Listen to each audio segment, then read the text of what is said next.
Welcome back to another evening of shared stories and adventures. Tonight we're diving into the hidden lore, mysteries, and secrets buried inside every vault of the Fallout TV show. I'll be covering all the major revelations, production choices, and unanswered questions that I can fit in for tonight.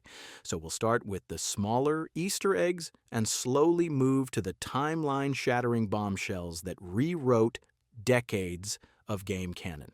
But if you like what I do here and want a way to support the channel, consider subscribing to me to see more. But for now, grab your blanket and your Pip-Boy, get cozy, and let's begin. You clicked because you wanted to know what really happened in those vaults. And I'm going to walk you through every major facility we saw, every experiment that went sideways, and every lie Vault-Tec told to the people who trusted them. By the time we're done, you'll understand why Vault 33 felt so wrong from the first episode, how Vault 4 became a refuge instead of a nightmare, and what the show's version of Vault-Tec's master plan means for the entire Fallout universe. Plus, I'll show you one production detail the showrunners confirmed in interviews that changes the way you'll watch the finale forever. Let's ease in with something small but telling. Vault 33, the place Lucy calls home. On the surface, it's the textbook image of a functioning vault. Clean jumpsuits, working hydroponics, a council that votes, and a Reclamation Day banner that promises hope. The production design team built those sets to feel like a high school cafeteria crossed with a cruise ship, all beige and baby blue, lit with that soft, fluorescent hum that says everything is fine. But if you watch the background of the early scenes, you'll notice the same faces rotating through the same jobs, the same couples sitting together at every meal, and the same children who all look vaguely related. That's not an accident. Vault 33 was designed as a control vault, meaning no overt experiment, just a closed genetic pool monitored over generations. The showrunners confirmed in a Vanity Fair interview that they wanted the vault to feel like a small town where everyone knows everyone, but also where the gene pool is getting shallow. Lucy's optimism isn't just personality, it's cultural. It's what happens when you grow up in a place that has no memory of failure because failure has been edited out of the curriculum. The lesson here is that even the so-called normal vaults were experiments in social control. Vault-Tec didn't need to poison the water or release panthers. Sometimes the experiment is just watching what happens when you lock people in a box and tell them it's paradise. Now let's talk about the raid. Episode 1. The people of Vault 32 come knocking, and Vault 33 opens the door for a marriage exchange, a tradition that's supposed to keep the genetics diverse and the peace intact. Except the raiders aren't from 32. They're surface dwellers wearing stolen jumpsuits, and they've come to kill. The sequence is brutal, and it's meant to be. But here's the quiet detail most people miss. When Lucy's father, Hank, fights back, he doesn't fight like a vault dweller. He fights like someone who's done it before. The stunt coordinator mentioned in a behind-the-scenes featurette that they gave Hank's actor, Kyle MacLachlan, a specific movement style. Something grounded and efficient, not panicked. That's your first hint. Hank isn't just the overseer. He's someone with a past that doesn't fit the story Vault 33 tells about itself. And when Lucy decides to go to the surface to rescue him after he's taken, she's not just chasing her dad. She's chasing the truth about where he came from. And that truth is going to crack her world in half. Let's move to Vault 4 because this is where the show does something genuinely surprising. In the games, Vault 4 doesn't have a detailed backstory. The show invents one, and it's a perfect encapsulation of what Vault-Tec experiments were really about. Vault 4 was a genetics lab. The overseer and the science team were authorized to conduct hybridization experiments, blending human and animal DNA to create workers who could survive extreme radiation and hostile environments. The results were predictable. The experiments were cruel, the subjects suffered, and eventually the test subjects revolted. They killed the overseer and the scientists, and then they did something no other vault in the franchise has ever done. They built a functional, peaceful society. When Lucy arrives, she expects another nightmare.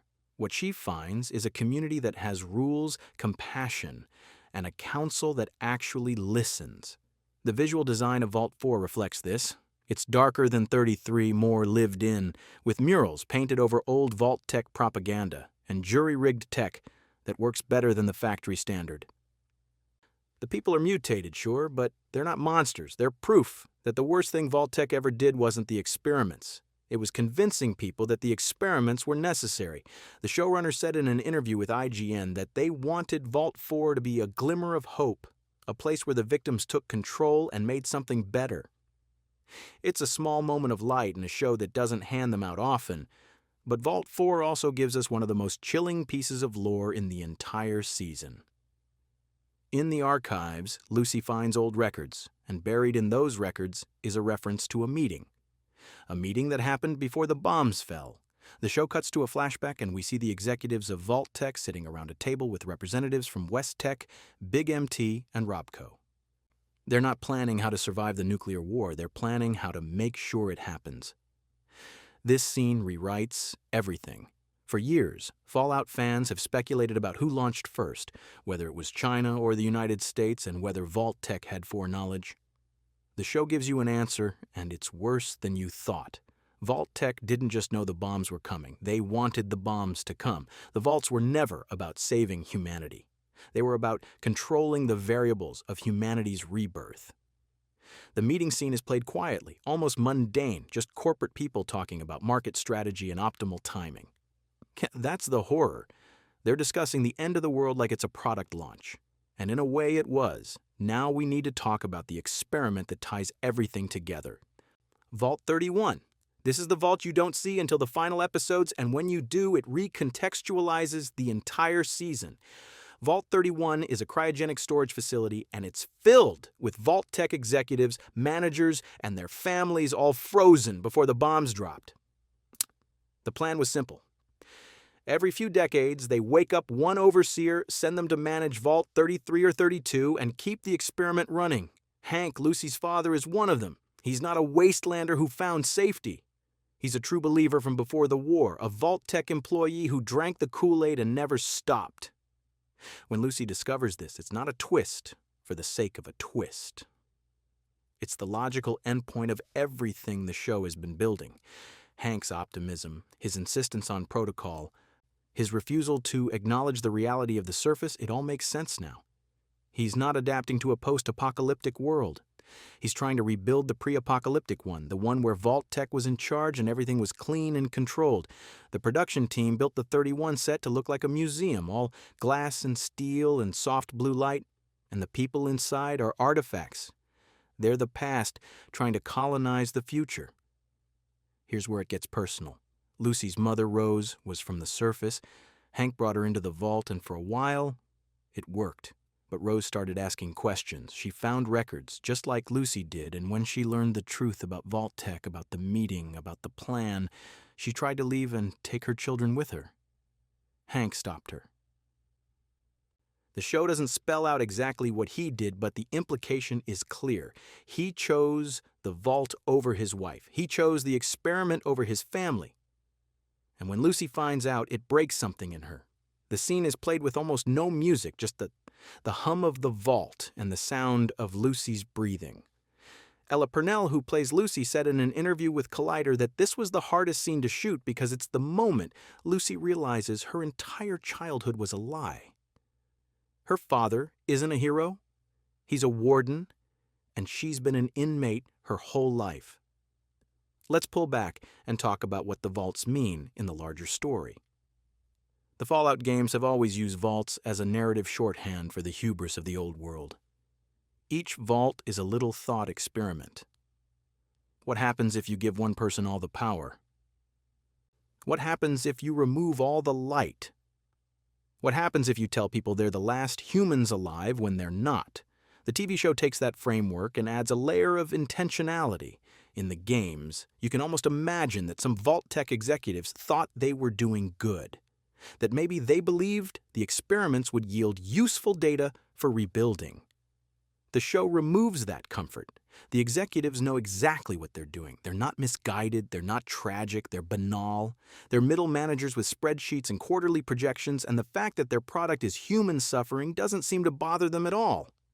That's the quiet horror the show nails. It's not the gore or the jump scares, it's the paperwork. It's the fact that someone filed a report about Vault 4's genetic experiments and someone else approved the budget and someone else signed off on the timeline. Evil doesn't roar. It schedules a meeting. One more thing before we move on. The show gives you a number. 204,612. That's how many people Vault-Tec claims to have saved in their vaults across America. It sounds like a lot until you remember that the pre-war population of the United States was over 300 million. Vault-Tec saved less than 1%, and they didn't save them. They imprisoned them. The show drops this number in a blink-and-you-miss-it moment, a piece of paper on a desk in the flashback, but the production designer confirmed in a tweet that it was intentional. They wanted you to do the math. They wanted you to realize that the vaults were never a rescue operation. They were a curated selection. Vault-Tec chose who got to live, and they chose based on who would make the most interesting test subjects. If you weren't useful to the experiment, you didn't get a spot. You got the bombs, so that's the foundation. Vault 33 is a lie. Vault 4 is a miracle. Vault 31 is the truth. And Vault-Tec is the villain that was hiding in plain sight the entire time. Now let's go deeper. Let's talk about the specific experiments, the ones the show references but doesn't always explain, and the ones it invents that fit so perfectly into the canon that fans are already arguing about whether they were in the games all along. Let's talk about what happens when you take 100 people, lock them in a steel box, and start changing the variables. Now let's talk about what Vault-Tec learned and what it cost. Vault 12. The show doesn't take you there, but it gets mentioned in a conversation between Lucy and a ghoul she meets in the wasteland, and if you know your Fallout lore, that name should make your skin crawl. Vault 12 was located in Bakersfield, California, and the experiment was simple and horrifying. The vault door was designed never to close completely. Radiation leaked in from day one, and the residents didn't know. They thought they were safe, that the door was just malfunctioning, that help would come. It didn't. Over months and years, everyone inside was exposed to steady, low-level radiation. Most died. Some became ghouls, their skin sloughing off, their bodies refusing to die even as they should have. The ghoul Lucy meets mentions 12 in passing, just a quiet reference to where he's from, and Lucy doesn't react because she doesn't know what it means. But you do. And the fact that the show trusts you to catch it, to feel that little punch of recognition, that's good writing! Vault 12 is why the ghoul population in the wasteland is so high. It was a factory. Vault-Tec wanted to study ghoulification in a controlled environment, so they built a vault that would create ghouls on an industrial scale. The experiment worked. The people inside became data points, and the ghoul talking to Lucy is one of the lucky ones, if you can call 200 years of immortal suffering lucky. Now let's talk about Vault 27, because this one is almost funny in how cruel it is. 27 was designed to be overcrowded. The vault was built to hold 200 people. Vault-Tec assigned 2,000. The show references this in a terminal entry that Lucy scrolls past in Vault 4's archives, and it's written in the same bland corporate language as everything else. The report notes that subjects experienced heightened stress, resource depletion, and social collapse within 16 days. 16 days. That's how long it took for a community to tear itself apart when you remove personal space and triple the competition for food and water. The report concludes that overcrowding is a non-viable long-term strategy but provides excellent data on acute psychological breakdown. Non-viable. That's the word they used. Not tragic, not inhumane. Non-viable. The show doesn't linger on this, it's just one more file in a stack of files, but that's the point. For Vault-Tec, every vault was just one more line on a spreadsheet. The suffering was the point, but it was never personal. It was science. Let's go to Vault 77, and here's where the experiments start to feel less like research and more like someone at Vault-Tec had a very specific axe to grind. 77 was populated with 999 people and one puppet. Not a person in a costume, a puppet.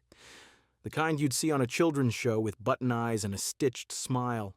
The show mentions this in a conversation between two scavengers Lucy overhears, and one of them laughs because it sounds absurd, but the other one goes quiet and says he heard the puppet was still in there, sitting in the overseer's chair surrounded by bones. The experiment was about control and the breakdown of social norms.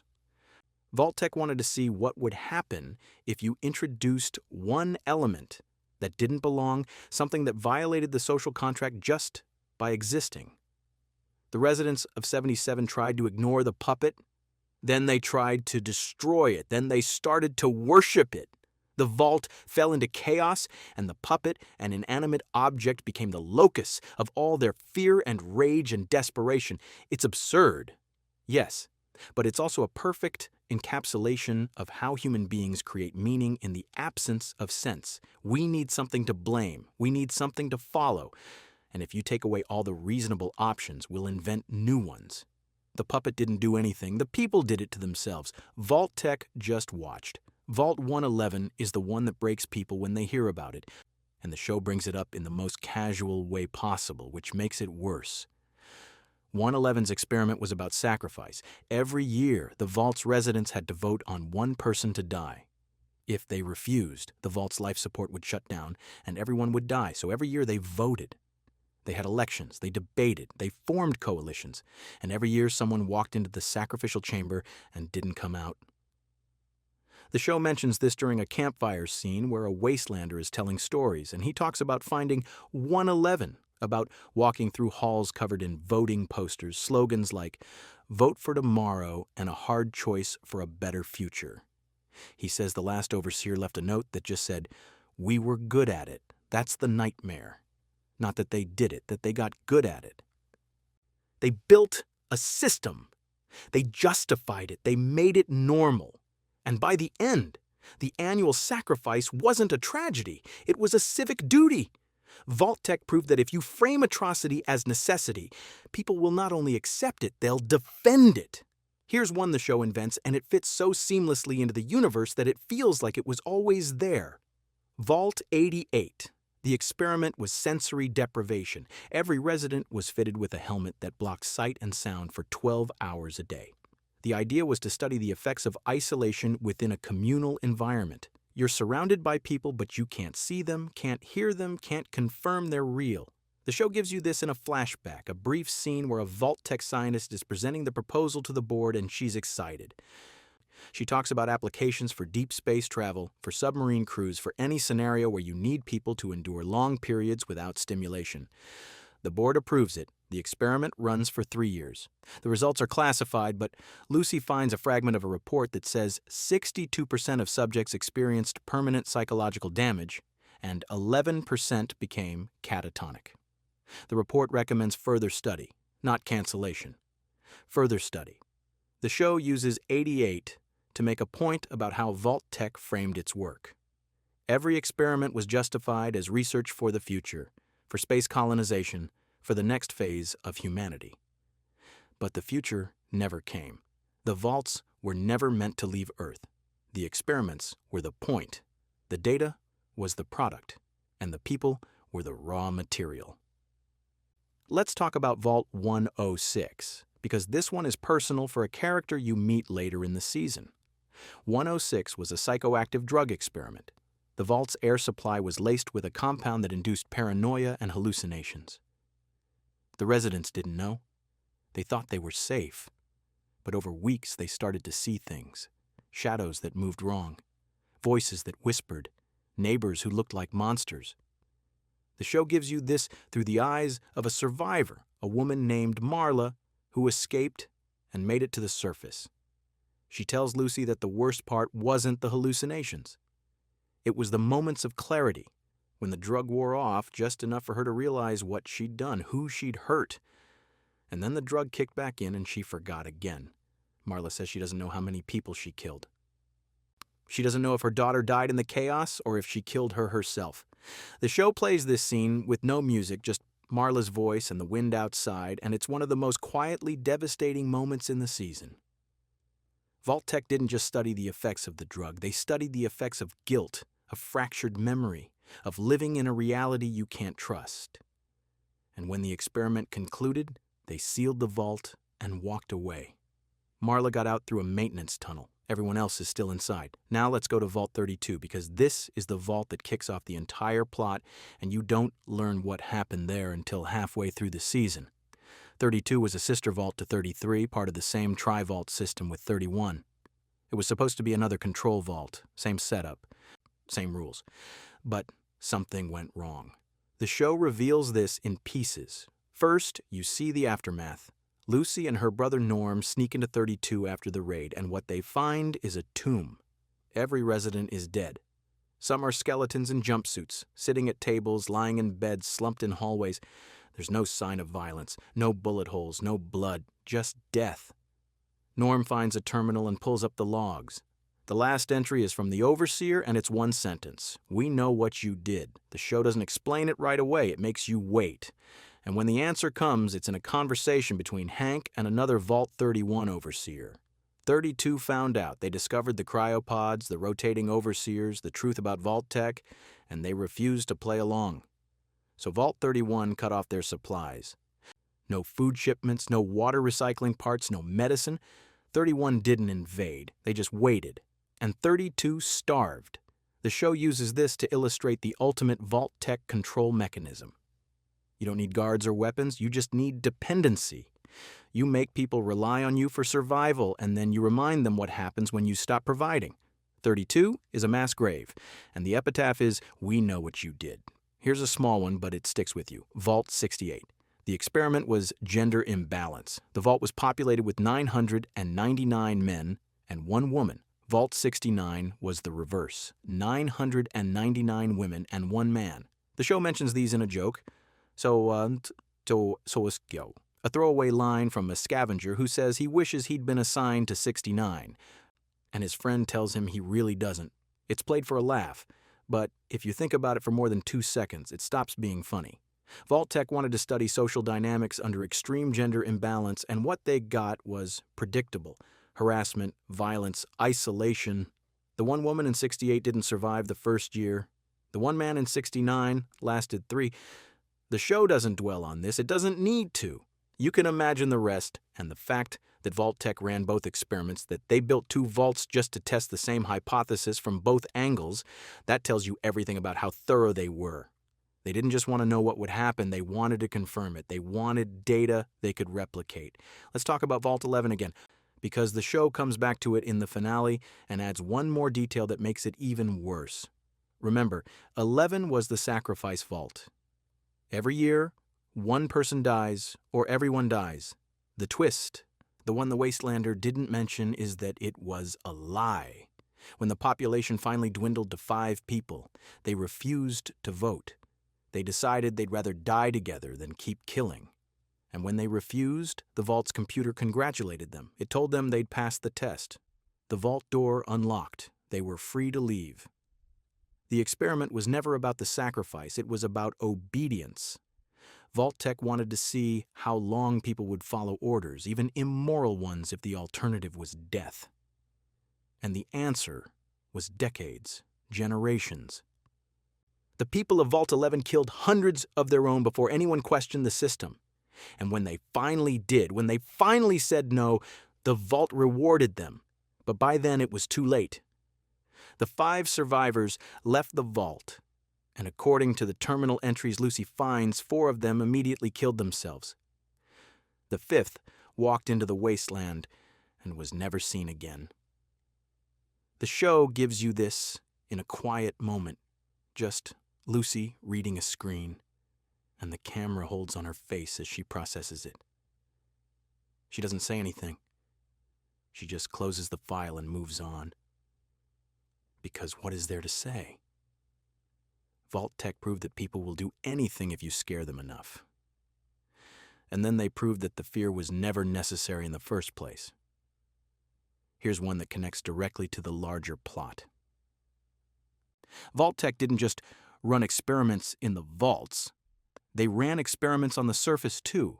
The show reveals that several vaults were designed to open early, to send people back into the wasteland while it was still highly irradiated, just to see what would happen. Vault 15 is one of these. The door opened 20 years after the bombs, and the residents, who had no idea how bad it still was outside, walked out into a hellscape. Most died within weeks. The survivors scattered and eventually formed the Raider tribes that plague the wasteland in the show's present day. Lucy encounters one of these tribes, and their leader mentions that his grandmother was from a vault, that she used to tell stories about the blue jumpsuits and the promise of safety. He says she died hating Vault-Tec more than she hated the bombs.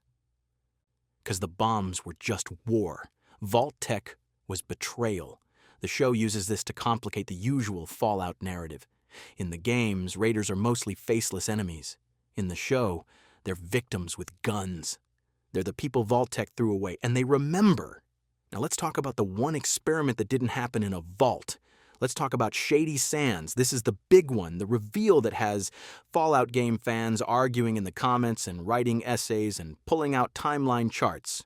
Shady Sands was the capital of the New California Republic, the NCR, the closest thing the post-apocalyptic West Coast had to a functioning government. In the games, the NCR is flawed but hopeful. It's proof that people can rebuild, that civilization can return. The show nukes it, literally. In a flashback, you see Shady Sands thriving.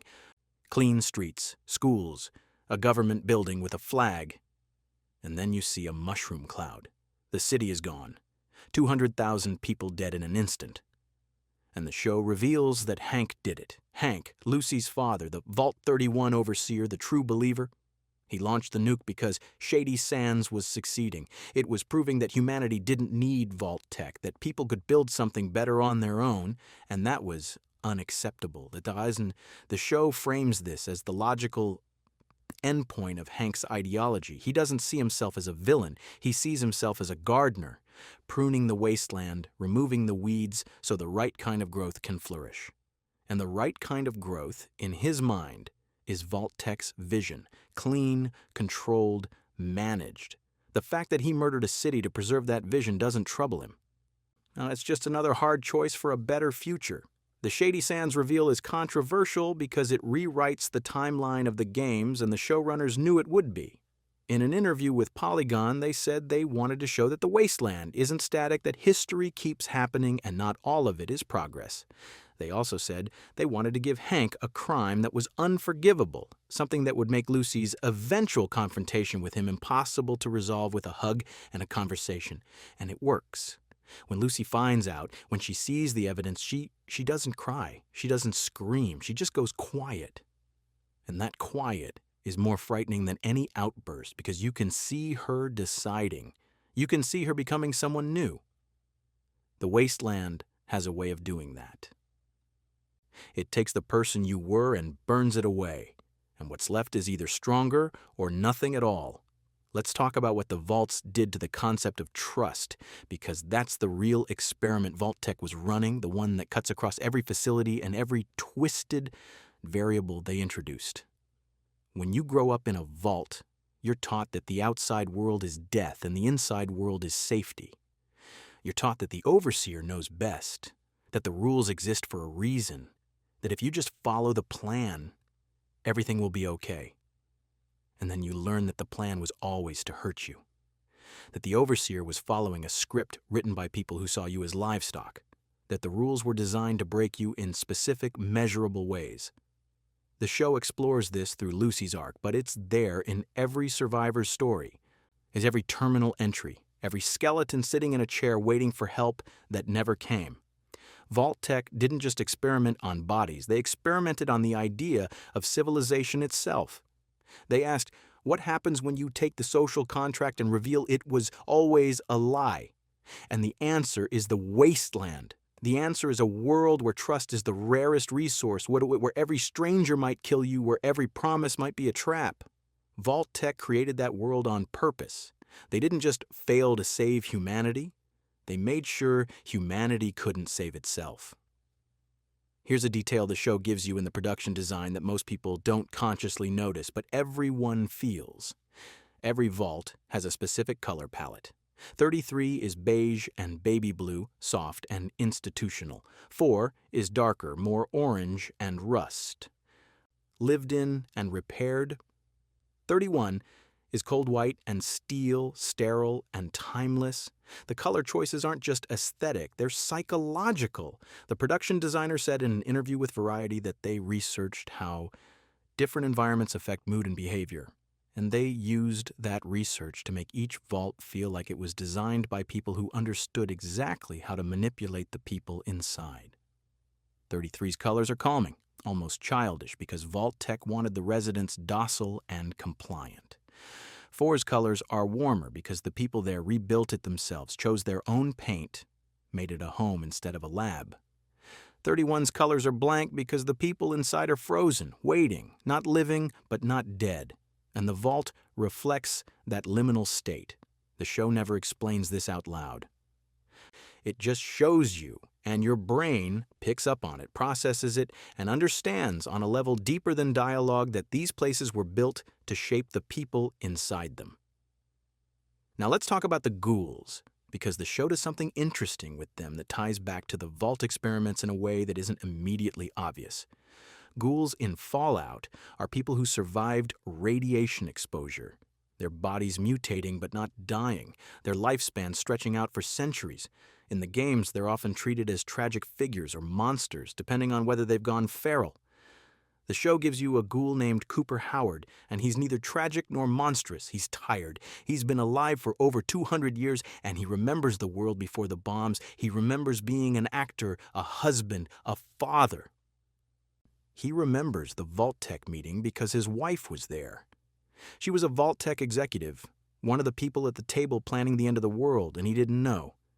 The show reveals this in a flashback that's almost gentle, just Cooper at home playing with his daughter while his wife takes a phone call in the next room. You see him notice that she's worried. You see him ask if everything's okay. You see her smile and lie, and then you cut back to the present, to Cooper in the wasteland, and you realize he's been carrying that moment for 2 centuries. The vaults didn't just experiment on the people inside them. They experimented on the people left outside, the ones who survived the bombs and had to live in the world Vault-Tec created. Cooper is a walking reminder that the worst part of the apocalypse isn't the destruction. It's the knowledge that it was preventable, that someone chose this. Let's go back underground. Vault 92. The experiment was hypnotic suggestion. The vault's overseer was given a device that could implant commands into residents' minds while they slept. The show mentions this in a conversation between Norm and another vault dweller who's obsessed with old Vault-Tec records. She tells him about 92, about how the overseer used the device to make people forget their families, to reassign their loyalties, to turn the vault into a perfect hierarchy where no one questioned orders because they couldn't remember why they would. The experiment ran for 15 years. Then the device malfunctioned. Every suggestion it had ever implanted reversed at once. People woke up remembering everything, remembering what had been done to them. And they tore the overseer apart, literally. The report says the overseer's remains were distributed across 47 different locations within the vault. The show doesn't show you this. It just tells you. And somehow that's worse. You have to imagine it. You have to picture people who were so violated, so erased, that when they finally got themselves back, the only response that made sense was complete annihilation of the person who took them away. Here's one that's almost sad. Vault 36. The experiment was nostalgia. The vault was stocked with pre-war entertainment, food, clothing, everything designed to make residents feel like the bombs never fell. The overseer was instructed to maintain the illusion for as long as possible. No one was allowed to talk about the war. No one was allowed to acknowledge the reality outside. The show gives you this in a scene where Lucy finds a holotape, a recording from a 36 resident who's whispering because she's not allowed to say what she's about to say. She talks about how everyone pretends it's still 1977, how they have sock hops and drive-in movie nights projected on a wall, how her son asked what year it really is and she didn't know how to answer. She says the overseer told them that if they just keep pretending, eventually it'll become true. The recording ends with her saying she doesn't think she can do it anymore. The file is dated 3 months before the vault's life support failed. Vault-Tec didn't maintain it. They just wanted to see how long people would choose a comfortable lie over an uncomfortable truth. The answer was decades. But not forever. Vault 108. This one's a production mystery that the showrunners have hinted at, but not fully explained, and it's driving fans crazy. 108 appears on a map in Vault 4's archives, but there's no description, no experiment listed, just a note that says ongoing. Lucy sees it, and the camera lingers on it for just a moment, long enough for you to read it, and then she moves on. But fans have freeze-framed that shot and analyzed every pixel, and the map shows 108's location as being directly under what used to be Los Angeles. The showrunners were asked about it in a Reddit AMA, and they said 108 is a Season 2 problem. That's all. No details, no hints. Just that phrase, A Season 2 problem. So what's in 108? The popular theory is that it's a vault that never sealed, that it's been open and operating since the bombs fell, running its experiment in real time with full knowledge of the outside world. Another theory is that it's a control vault for the control vaults, a place where Vault-Tec's top scientists have been living and monitoring every other facility. A third theory, and this one's darker, is that 108 is where they kept the children. That Vault-Tec separated families and raised kids in isolation to see what kind of society they'd build without any pre-war influence. The show hasn't confirmed anything, but the fact that it's marked ongoing means whatever's happening in 108, it's still happening. And that's terrifying. Let's talk about Vault-Tec's corporate structure, because the show spends time on this in the flashbacks, and it's important. Vault-Tec wasn't a government agency. It was a private company. It had shareholders, it had quarterly earnings calls, it had a marketing department. The show gives you a scene where a Vault-Tec ad exec is pitching a campaign, and the tagline is "A Brighter Future Underground." The exec is excited. She talks about focus groups, about how the word brighter tested well, about how they're going to run the ads during family programming to build trust. And then someone asks what happens if people find out about the experiments, and the exec just smiles and says they won't. We own the vaults. We own the records. We own the narrative. And she's right. For 200 years, the people in the vaults believed the story Vault-Tec told them. They believed they were the lucky ones, the saved ones, the future of humanity. And the truth was buried in terminals and holotapes and classified reports that no one could access. The show is making a point here about who gets to write history, about how power isn't just physical force. It's control over information. Vault-Tec's greatest weapon wasn't the vaults. It was the lie that the vaults were a good thing. Now let's talk about the one vault that was supposed to work, Vault 76. This is a deep cut for game fans, because 76 is the setting of Fallout 76, the multiplayer game that had a rocky launch and a complicated legacy. The show references it in a blink and you miss it moment, a poster on a wall in Vault 31 that says Reclamation Day, Vault 76. And a date. 76 was designed to open 25 years after the bombs and send its residents out to rebuild America. It was supposed to be the success story, the proof that Vault-Tec's plan could work. The show doesn't tell you what happened next, but game fans know. The residents of 76 left the vault and immediately started fighting each other. They formed factions, they competed for resources. They nuked each other. The reclamation failed because Vault-Tec's plan had a fatal flaw. You can't rebuild a civilization with people who've been taught that survival means competition, that resources are scarce, that trust is weakness. Vault-Tec spent 25 years training the residents of 76 to be perfect vault dwellers, and then they sent them into a world that required the opposite skills. The show includes this reference as a quiet acknowledgement that even the vaults that were supposed to help couldn't, because the ideology behind them was poison from the start. Here's a small moment that reveals a lot. In Vault 33, there's a classroom scene where children are being taught history. The teacher is talking about the Great War, about how the world was destroyed by communism and greed and the failure of the old governments. She says that Vault-Tec saved them, that the vaults are humanity's second chance. And one kid raises his hand and asks why Vault-Tec didn't stop the war if they knew it was coming. The teacher pauses. The camera holds on her face. And then she says, "Some questions are above our pay grade," and moves on. The show doesn't comment on this. It just lets it sit there. But that moment is the entire thesis of Vault-Tec's educational system. Teach people to accept authority. Teach them that some questions don't have answers, or that the answers are for someone else to worry about. Teach them that curiosity is uncomfortable and obedience is safe. And if you do that for long enough, you don't need guards. You don't need locks. The people will police themselves. Let's talk about Vault 3, because this one connects to the surface world in a way that shows how the vault experiments didn't end when the doors opened. Vault 3 was a control vault, no experiment, just people living underground and waiting for the all clear. When they finally opened the door, they tried to be peaceful. They tried to trade with the surface dwellers, to share resources, to build something together. And they were slaughtered. A raider gang called the Fiends moved in, killed everyone, and turned the vault into a base. The show references this in a conversation between Lucy and a merchant she meets on the road. The merchant mentions that his grandfather was from Vault 3, that he got out before the fiends arrived, and he spent the rest of his life telling people that the vaults weren't safe, that Vault-Tec's promises were lies. But no one believed him, because the idea of the vaults, the myth of them, was too strong. People wanted to believe there was a place where the old world still existed, where you could be safe and clean and human, and Vault-Tec built that myth on purpose. They knew that even after the experiments ended, the vaults would still serve a function. They'd be a symbol, a false hope, a way to keep people looking backward instead of forward. Here's one that's barely mentioned but adds a layer of dread. Vault 87.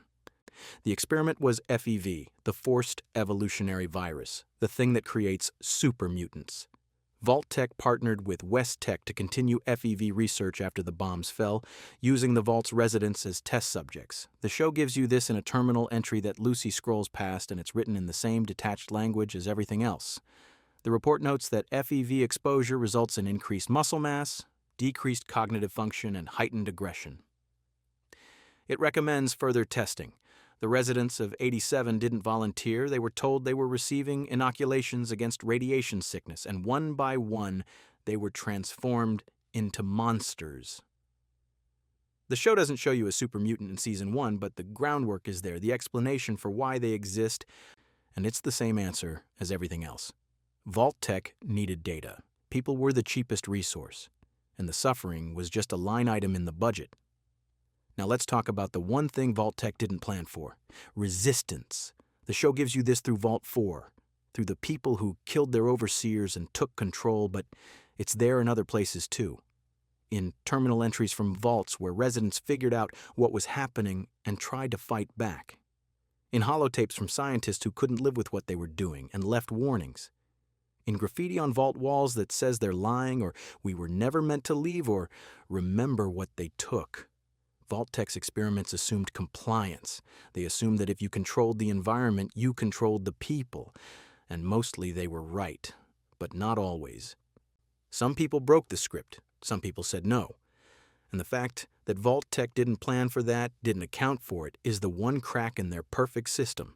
The show doesn't make a big deal out of this. It doesn't give you a rousing speech about the human spirit. It just shows you the evidence that resistance happened, quietly, in small ways, and sometimes it worked. Not often, but sometimes. Let's go back to Cooper, the ghoul, because his story is the bridge between the vaults and the wasteland, between the plan and the reality. Cooper's wife, Barb, was a Vault-Tec executive, and in the flashbacks, you see her trying to justify the plan to him. She talks about how the vaults will preserve the best of humanity, how the experiments are necessary to ensure that the people who rebuild are strong enough to survive. She talks about the long view, the big picture, the greater good.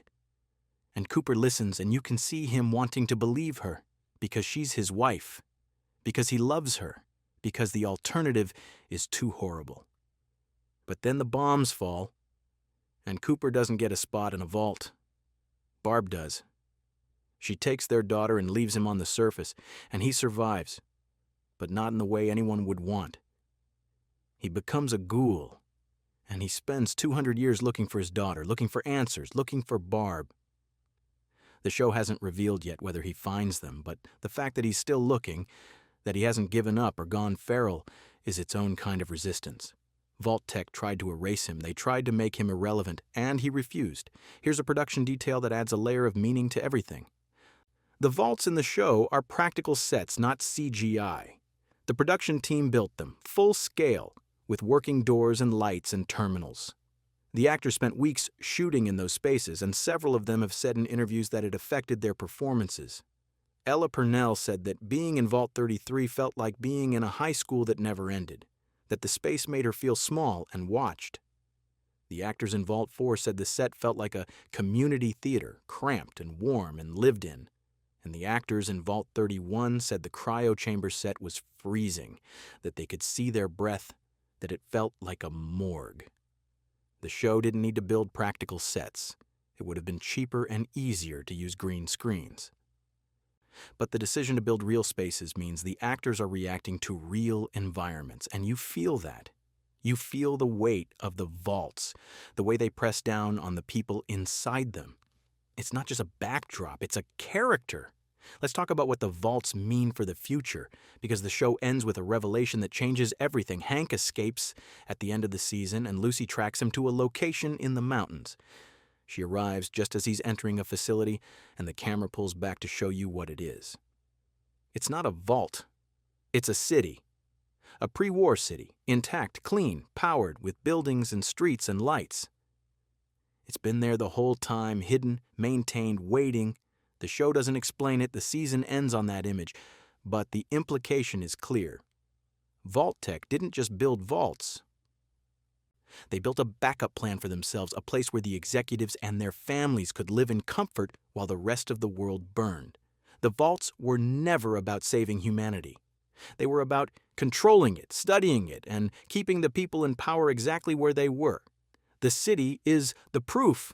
It's the quiet part, said Loud. And Lucy, standing there, looking at it, is the audience surrogate.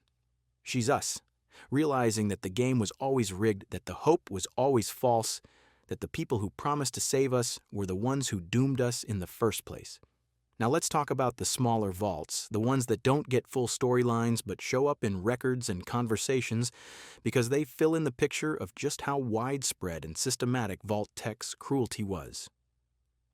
Vault 53, for example. The experiment was mechanical failure. Every piece of equipment in the vault was designed to break down at an accelerated rate. Water chips, air filters, power generators, all of it built to fail. The residents spent every waking hour trying to repair things, and the moment they fixed one problem, two more appeared. The show mentions this in a scene where Norm is reading through old maintenance logs from Vault 33, and he finds a reference to 53 in a comparison report. The report notes that 33's equipment has a failure rate of 0.3%, while 53's was designed for 30%. 30%. The residents of 53 never had a chance to build a society, to relax, to live. They were maintenance workers from day one until the day the life support finally gave out and couldn't be repaired. Vault-Tec wanted to study stress and resource management under impossible conditions, and what they learned was that people will keep trying even when it's hopeless. They'll fix the same pipe 17 times. They'll ration food down to crumbs. They'll work themselves to death because the alternative is giving up, and giving up means everyone dies. The report concludes that the human capacity for perseverance is higher than previously estimated. That's what they took from 53. Not that the experiment was cruel, that people are tougher than expected, that you can push them further. Vault 19 is another one that shows up in the archives, and this experiment was about paranoia. The vault was divided into two sections, red and blue, and the residents were told that the other section was planning to betray them. There was no actual conflict. Vault-Tec just planted the idea and watched what happened. They piped in sounds at night, footsteps and whispers to make each side think the other was sneaking around. They sent fake messages, anonymous notes slipped under doors, warnings that the other side was hoarding food or sabotaging equipment. The show gives you this in a holotape Lucy finds, a recording from a Red Section resident who's whispering into a recorder at 3 a.m. She says she heard them again. The blue section, moving through the walls. She says she knows they're coming, that everyone in red knows, and they've started sleeping in shifts, keeping watch. The recording ends with her saying, "We'll get them first. The tragedy is that there was no them." Both sections were doing the same thing, arming themselves against a threat that didn't exist, and eventually, they went to war. The vault tore itself apart. Vault-Tec's report notes that the introduction of an external enemy, even a fabricated one, increases internal cohesion, but also escalates conflict beyond sustainable levels. They knew it would end in bloodshed. That was the point. They wanted to measure how long it would take. Let's talk about Vault 43, because this one's disturbing in a different way. 43 was populated entirely by children, 20 boys, 20 girls, all under the age of 10. No adults. The overseer was a computer program to provide basic instructions, but no guidance, no comfort, no parenting. The experiment was about socialization and development in the absence of adult influence. The show references this in a conversation between two wastelanders Lucy overhears in a trading post. One of them mentions finding 43, and he says it was the worst thing he's ever seen. He doesn't elaborate. He just goes quiet and changes the subject, but later Lucy finds a terminal entry that gives more detail. The children survived for 6 years. They created their own rules, their own hierarchy, their own language, and then something went wrong. The entry doesn't say what. It just notes that by year 7, the population had dropped to 3, and by year 8, the vault was empty. Vault-Tec's report is clinical. It notes that children require adult modeling for moral development and that isolation results in societal collapse. It recommends against replicating the experiment, not because it was inhumane, because the data wasn't useful. Here's one that ties into the show's larger themes about identity and memory. Vault 101. The experiment was isolation and paternal authority. The overseer had absolute power, and the vault was designed so that no one could leave, ever. The overseer's word was law, and questioning him was grounds for exile into the vault's lower levels, which were irradiated and lethal. The show doesn't take you to 101, but it's mentioned in a conversation between Norm and another vault dweller who studied Vault-Tec history. She tells him that 101's overseer eventually went insane, that he started believing he was God, that he could see the future and speak to the dead. And the residents believed him because they had no other frame of reference. He was the only authority they'd ever known. When the vault finally opened, decades later than scheduled, the residents who emerged had no concept of democracy, of choice, of autonomy. They wandered the wasteland looking for someone to tell them what to do. Most of them died within months. A few were absorbed into other communities, but they never adapted. They spent the rest of their lives waiting for orders. Vault-Tec proved that if you take away someone's ability to choose, they forget how. And once it's forgotten, it's almost impossible to relearn. Now let's go back to the meeting, the one that happens before the bombs, because the show gives you more detail about it as the season progresses and every new piece makes it worse. The meeting takes place in a Vault-Tec boardroom, and the attendees are the heads of the biggest corporations in America.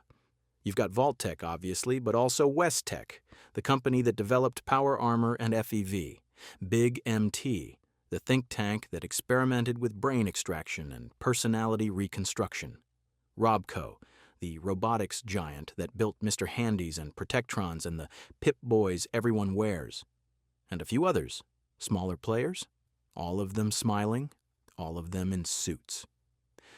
The meeting is chaired by a Vault-Tec executive named Bud, and he's pitching the plan. He says the world is on the brink, that nuclear war is inevitable, and that the companies in this room have an opportunity not to stop the war, to control what comes after. He talks about the vaults as a product, a way to ensure that the future is shaped by the right people, meaning them, meaning the corporations. And then he says the quiet part. He says, we can't just wait for the war. We need to make sure it happens on our timeline. The camera cuts to the faces around the table and no one objects. A few of them nod. One of them asks about logistics, another asks about profit margins, and Barb, Cooper's wife, asks how they'll keep it secret. Bud smiles and says, we own the vaults, we own the records. Who's going to tell? The show plays this scene with no music, just the hum of the air conditioning and the scratch of pens on paper. It's a business meeting. They're discussing the end of the world like it's a merger. Here's the detail that breaks Cooper when he finally remembers it. Barb comes home from that meeting, and Cooper asks her how her day was. She says it was fine. Just meetings? He asks if she's okay because she seems distracted. She kisses him and says she's just tired. And then she goes to check on their daughter, and Cooper watches her, and you can see in his face that he knows something's wrong, but he doesn't push. He trusts her. The show cuts back to the present, to Cooper in the wasteland, and he's sitting alone, and he says out loud to no one, I should have pushed.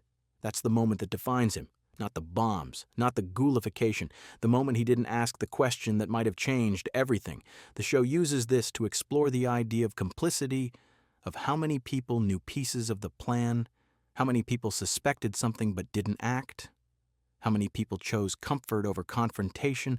Cooper isn't a villain. But he's not innocent either. He was married to someone at the center of the conspiracy, and he didn't see it, or he didn't want to see it, and now he has 200 years to think about that choice. Let's talk about Vault 31's cryopods, because the show gives you a scene where Norm explores them, and it's one of the most visually striking moments of the season. The pods are arranged in rows, hundreds of them, each one lit from within with a soft blue glow. Inside each pod is a person, frozen, perfectly preserved, wearing Vault-Tec executive attire. Norm walks between the rows, and the camera follows him, and you see faces. Young faces, old faces, families. A woman holding a briefcase, a man with a wedding ring, a teenager in a Vault-Tec intern badge. They're all asleep, and they've been asleep for 200 years. And they'll stay asleep until Vault-Tec's plan says it's time to wake up. Norm finds a terminal and pulls up the rotation schedule. It lists names and wake dates, and he scrolls through it, and you see that some of the people in the pods won't be woken for another 100 years. Some of them will never be woken. They're backups, spares, insurance policies in case the first wave of overseers fails. The show doesn't comment on this, it just shows you. And the horror is in the efficiency of it, the way Vault-Tec planned for every contingency, the way they valued their own people just as little as they valued everyone else. The pods aren't a refuge, they're a filing cabinet. Here's a small detail that shows how deep the rot goes. In one of the flashbacks, you see a Vault-Tec employee processing applications for vault spots. People are lined up, desperate, begging for a chance to be saved. The employee is polite, professional. She takes their information, thanks them for their interest, and tells them they'll be contacted if a spot becomes available, and then, when they leave, she drops their application in the trash. Not all of them, just some. The ones who don't meet the criteria. And the criteria isn't about survival skills or genetic diversity or any of the things Vault-Tec claimed to care about. It's about compliance. The employee has a checklist, and one of the items is likelihood to question authority. If you score too high, you don't get a spot. The show gives you this in a quick scene, maybe 30 seconds, but it reframes everything. The vaults weren't a lottery, they weren't a rescue, they were a casting call. Vault-Tec chose people who would make good test subjects, and everyone else was left to die. Let's talk about the surface world, because the vaults didn't exist in isolation. They were part of a larger ecosystem of control, and the show explores this through the various factions Lucy encounters. The Brotherhood of Steel, the remnants of the Enclave, the raider gangs, the merchant networks, all of them are shaped by the vaults in one way or another. The Brotherhood hoards technology because they believe it's too dangerous to be left in the hands of ordinary people, and that belief comes directly from the pre-war military-industrial complex that Vault-Tec was part of. The Enclave believes they're the rightful government of America, and that belief is rooted in the same ideology that justified the Vault experiments. The Raiders are brutal because they grew up in a world where trust is fatal, and Vault-Tec created that world. Even the merchants, the people just trying to survive and trade, operate under the assumption that everyone is lying, that every deal is a potential trap, because that's the lesson the Wasteland teaches. And the Wasteland is the way it is because Vault-Tec made it that way. The show doesn't preach about this. It just shows you the connections, the way the poison spread, the way the experiments didn't end when the vault doors opened. They just moved outside. Here's one more vault experiment, and this one's personal for Lucy. Vault 81. The experiment was about family separation. Parents and children were divided into different sections of the vault and told the others had died. The children were raised by Vault-Tec staff, and the parents were monitored to see how they coped with the loss. The show reveals this late in the season, and it's the key to understanding Lucy's mother, Rose. Rose wasn't from Vault 33 originally. She was from 81. She was one of the children, raised in the vault, told her parents were dead. And then years later, she found out the truth. She found out her parents had been alive the whole time, just on the other side of a wall, and Vault-Tec had kept them apart for no reason other than to see what would happen. That's why Rose tried to leave. That's why she couldn't accept Hank's explanations, his insistence that Vault-Tec was good, that the vaults were necessary. She knew firsthand what Vault-Tec was capable of. She knew they didn't see people as people. And when Hank chose the vault over her, when he stopped her from leaving, it wasn't just a betrayal. It was a repetition. It was Vault-Tec taking her family away again. The show gives you this in a conversation between Lucy and Norm, and Lucy doesn't cry. She just sits there, processing, and then she says, "He knew. He knew what they did to her, and he still chose them. That's the moment Lucy stops being a vault dweller and becomes something else. Let's talk about the technology Vault-Tec used to maintain control, because the vaults weren't just physical prisons, they were psychological ones, and the tools they used are scattered throughout the show if you know where to look.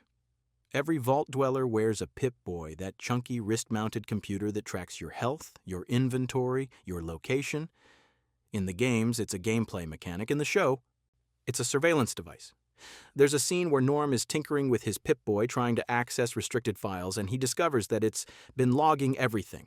Every conversation he's had near it, every room he's entered, every biometric reading, heart rate, stress levels, sleep patterns. The data gets transmitted to the Overseer's terminal, and from there, it was supposed to go to Vault-Tec's central database.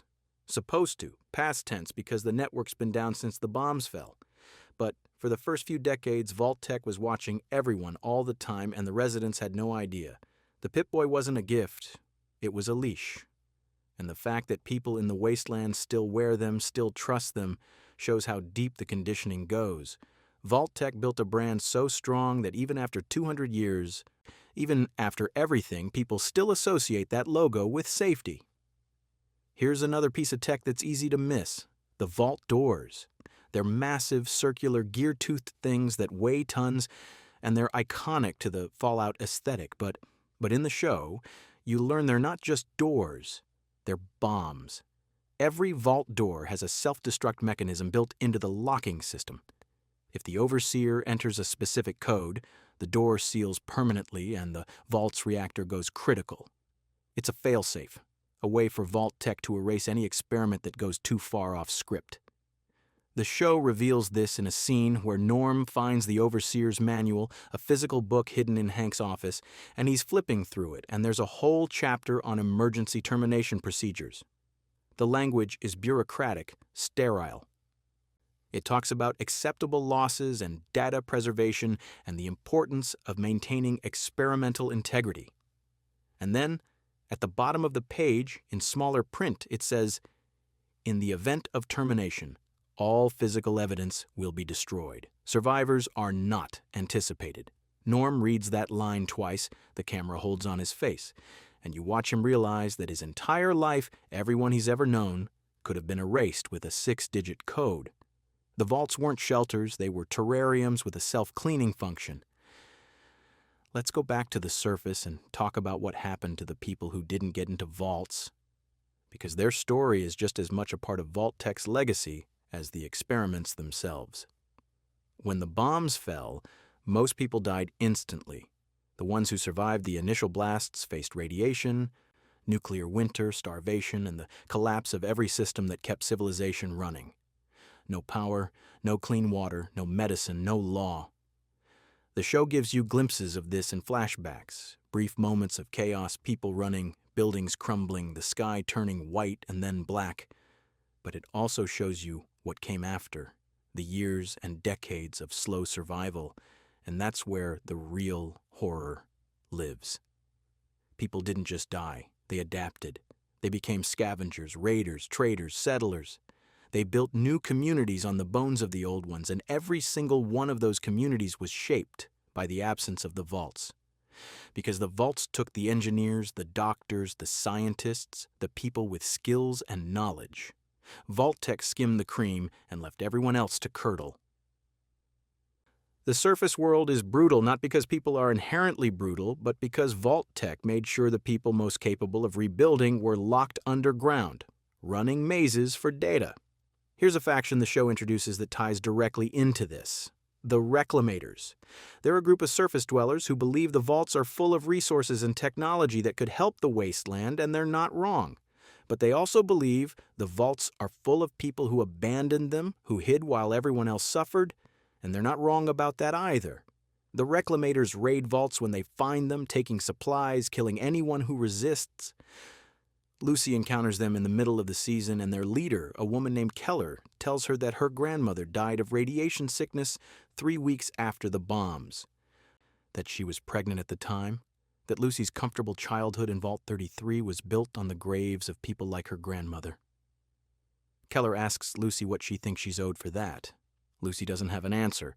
The show doesn't give you one either. It just sits with the question. The Reclamators aren't villains. They're the logical response to Vault-Tec's triage. They're the people who were left behind and they remember.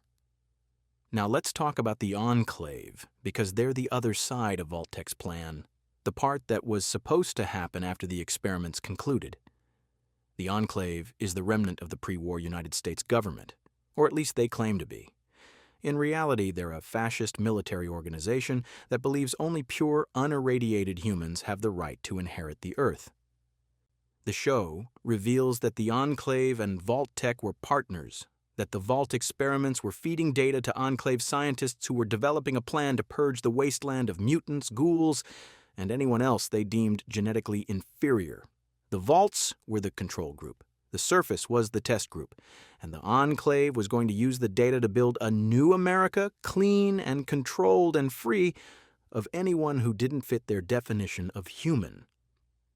The show gives you this in a conversation between two Enclave officers that Lucy overhears while she's hiding. They're talking casually, like they're discussing crop rotation, and one of them mentions that the purge is back on schedule, that they've recovered enough pre-war tech to make it viable. The other one asks about the vaults, and the first one says, "We'll integrate the useful ones. The rest can stay buried." Lucy is listening to this, and you can see her face change. She's realizing that the vaults weren't the end of Vault-Tec's plan. They were the beginning. Let's talk about the Brotherhood of Steel, because they're the other major faction in the show, and their relationship with Vault-Tec is complicated.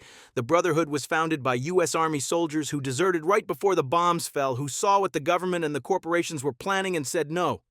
They've spent 200 years hoarding technology, keeping it out of the hands of people they think will misuse it, and on the surface that sounds noble. But the show complicates it. You meet a Brotherhood paladin named Dane, and they tell Lucy that the Brotherhood has recovered 17 vaults over the years, that they've taken the technology and sealed the vaults back up, leaving any survivors inside to fend for themselves. Dane says it's policy, that the vaults are contaminated by Vault-Tec ideology, that the people inside can't be trusted. Lucy asks what happens if the people inside are innocent, if they didn't know about the experiments. Dane doesn't answer. The show is making a point here about how trauma gets inherited, how the sins of Vault-Tec don't just affect the people they directly hurt, but everyone who comes after. The Brotherhood isn't wrong to distrust the vaults, but their solution, sealing people in or taking everything and leaving, is just another form of the same cruelty. The cycle continues. Here's a small moment that illustrates the show's approach to moral complexity.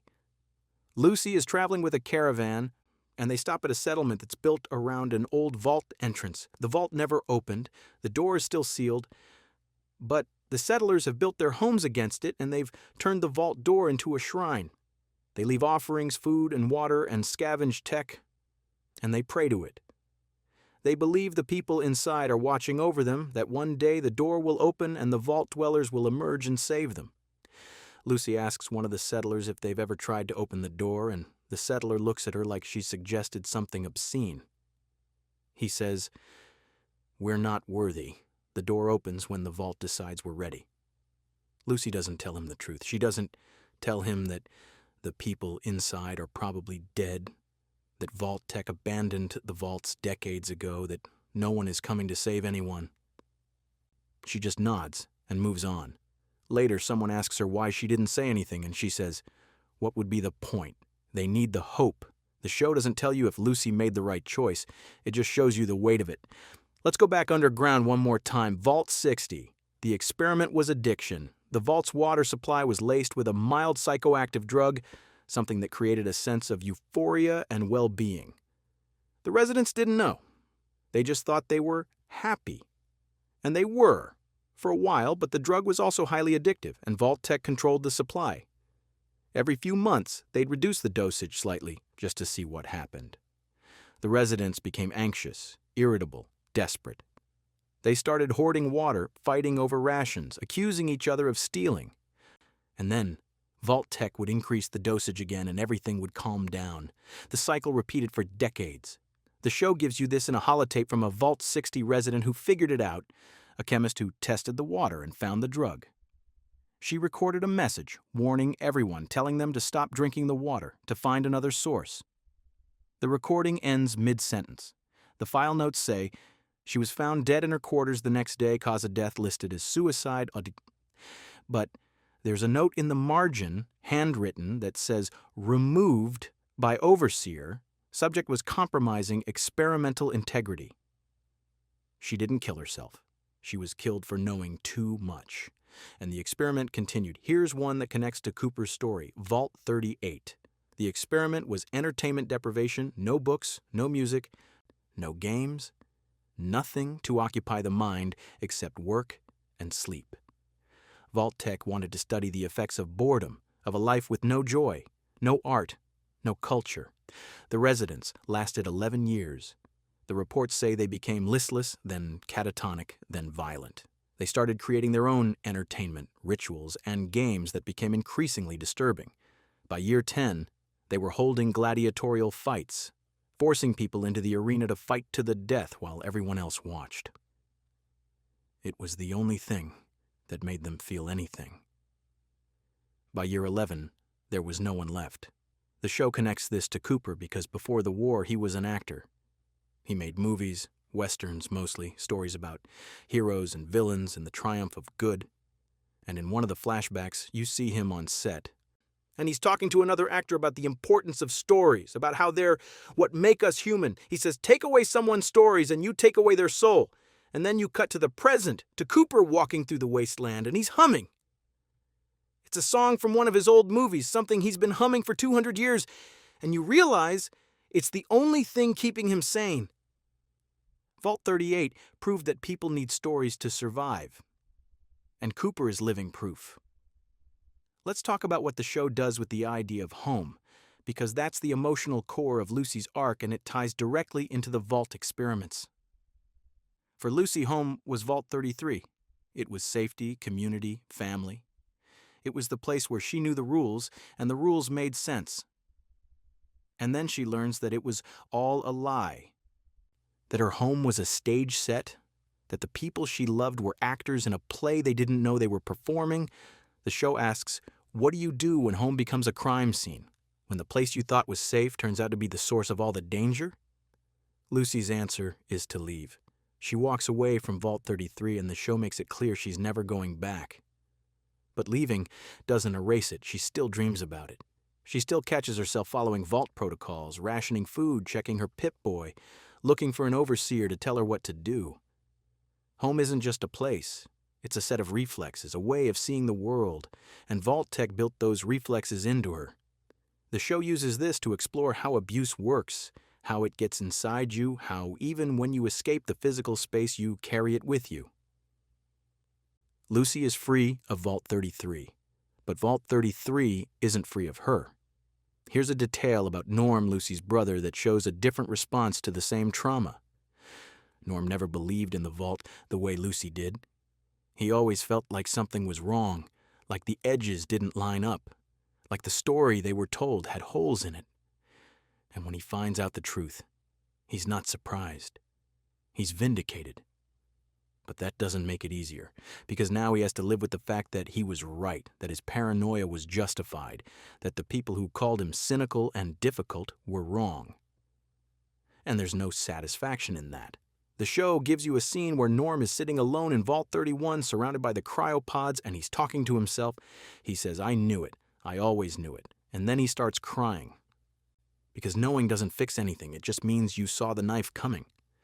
Norm's arc is about the cost of awareness, about how sometimes ignorance isn't bliss, but it's easier. And once you know the truth, you can't unknow it. You just have to carry it. Let's talk about the medical experiments, because Vault-Tec didn't just study social dynamics and psychology. They studied bodies. Vault 56 was a disease research facility. The residents were exposed to various engineered pathogens, and the Vault's medical staff who were in on the experiment documented the progression of symptoms, the mortality rates, the effectiveness of different treatments. The residents thought they were just unlucky, that they kept getting sick because of poor air filtration or contaminated food. They never knew they were being infected on purpose. The show gives you this through a medical log that Lucy finds pages and pages of clinical observations written in neat handwriting. Patient 12 exhibits stage 3 symptoms. Respiratory failure imminent. Patient: 34 shows unexpected resistance, recommend increased dosage. The language is detached, scientific, and that makes it worse somehow. These weren't patients. They were test subjects, and the doctors writing these notes weren't healers, they were researchers. The log ends with a summary that notes Vault 56 provided valuable data on pathogen transmission in closed environments and recommends the findings be shared with West Tech for bioweapon development. The Vault wasn't about curing disease, it was about weaponizing it. Vault 74 was a surgical experiment. The residents were told they were receiving routine medical checkups, but the Vault's medical team was actually performing unnecessary surgeries, removing organs, implanting devices, testing experimental procedures. The show doesn't show you this directly, but it comes up in a conversation between Lucy and a doctor she meets in the wasteland. A former Vault dweller from 74 who got out. The doctor, whose name is Chen, tells Lucy that he was 12 when they took his appendix, 15 when they took a kidney, 17 when they implanted something in his spine that he still doesn't understand. He says he didn't question it because everyone went through it, because the doctors said it was normal, because in the Vault, the doctors were gods. Chen got out when he was 20. During a supply malfunction that opened the Vault door for 6 hours. He ran. He spent the last 30 years in the wasteland trying to help people, trying to be the kind of doctor he wishes he'd had. But he says he still has nightmares about the operating table, about the lights and the smell of antiseptic and the feeling of waking up with parts of himself missing. Lucy asks him why he still practices medicine, and he says, because someone has to. Because if I stop, they win. The show uses Chen to illustrate that survival isn't just physical. It's about refusing to let the people who hurt you define who you become. Here's one that's almost science fiction, except it's rooted in real Vault Tech logic. Vault 94. The experiment was extreme radiation exposure. The Vault's reactor was designed to leak slowly, steadily, and the residents were monitored to study the long-term effects of living in a radioactive environment. Most died within the first decade. A few became ghouls, and a handful, a very small handful, developed mutations that Vault Tech found interesting. Increased healing, resistance to disease. One subject reportedly developed the ability to see in complete darkness.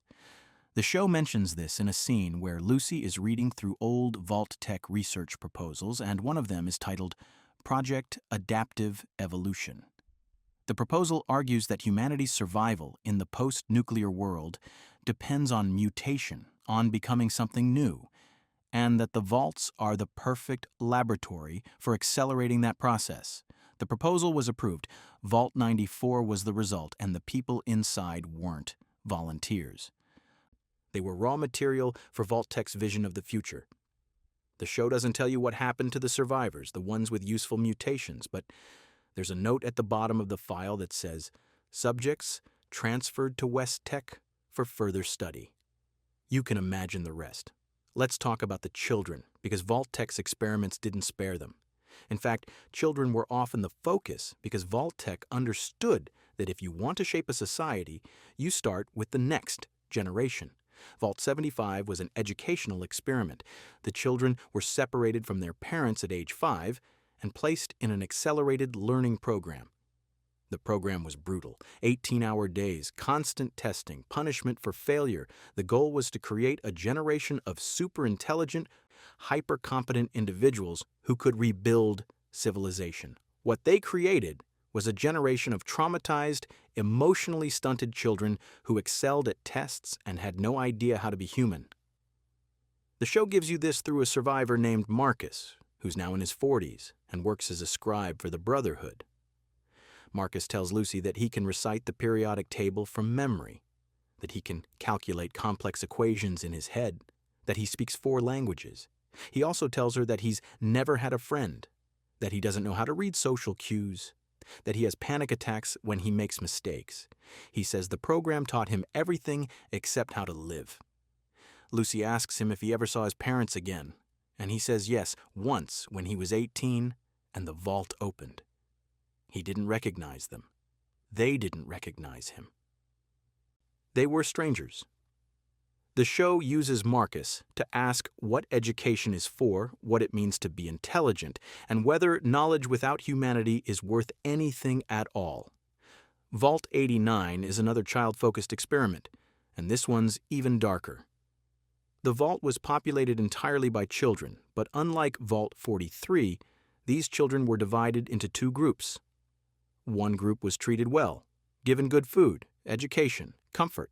The other group was treated poorly, given minimal food, no education, harsh discipline.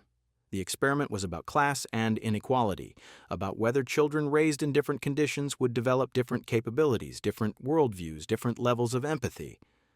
The show references this in a terminal entry that Lucy finds, and the results are exactly what you'd expect, and somehow still shocking.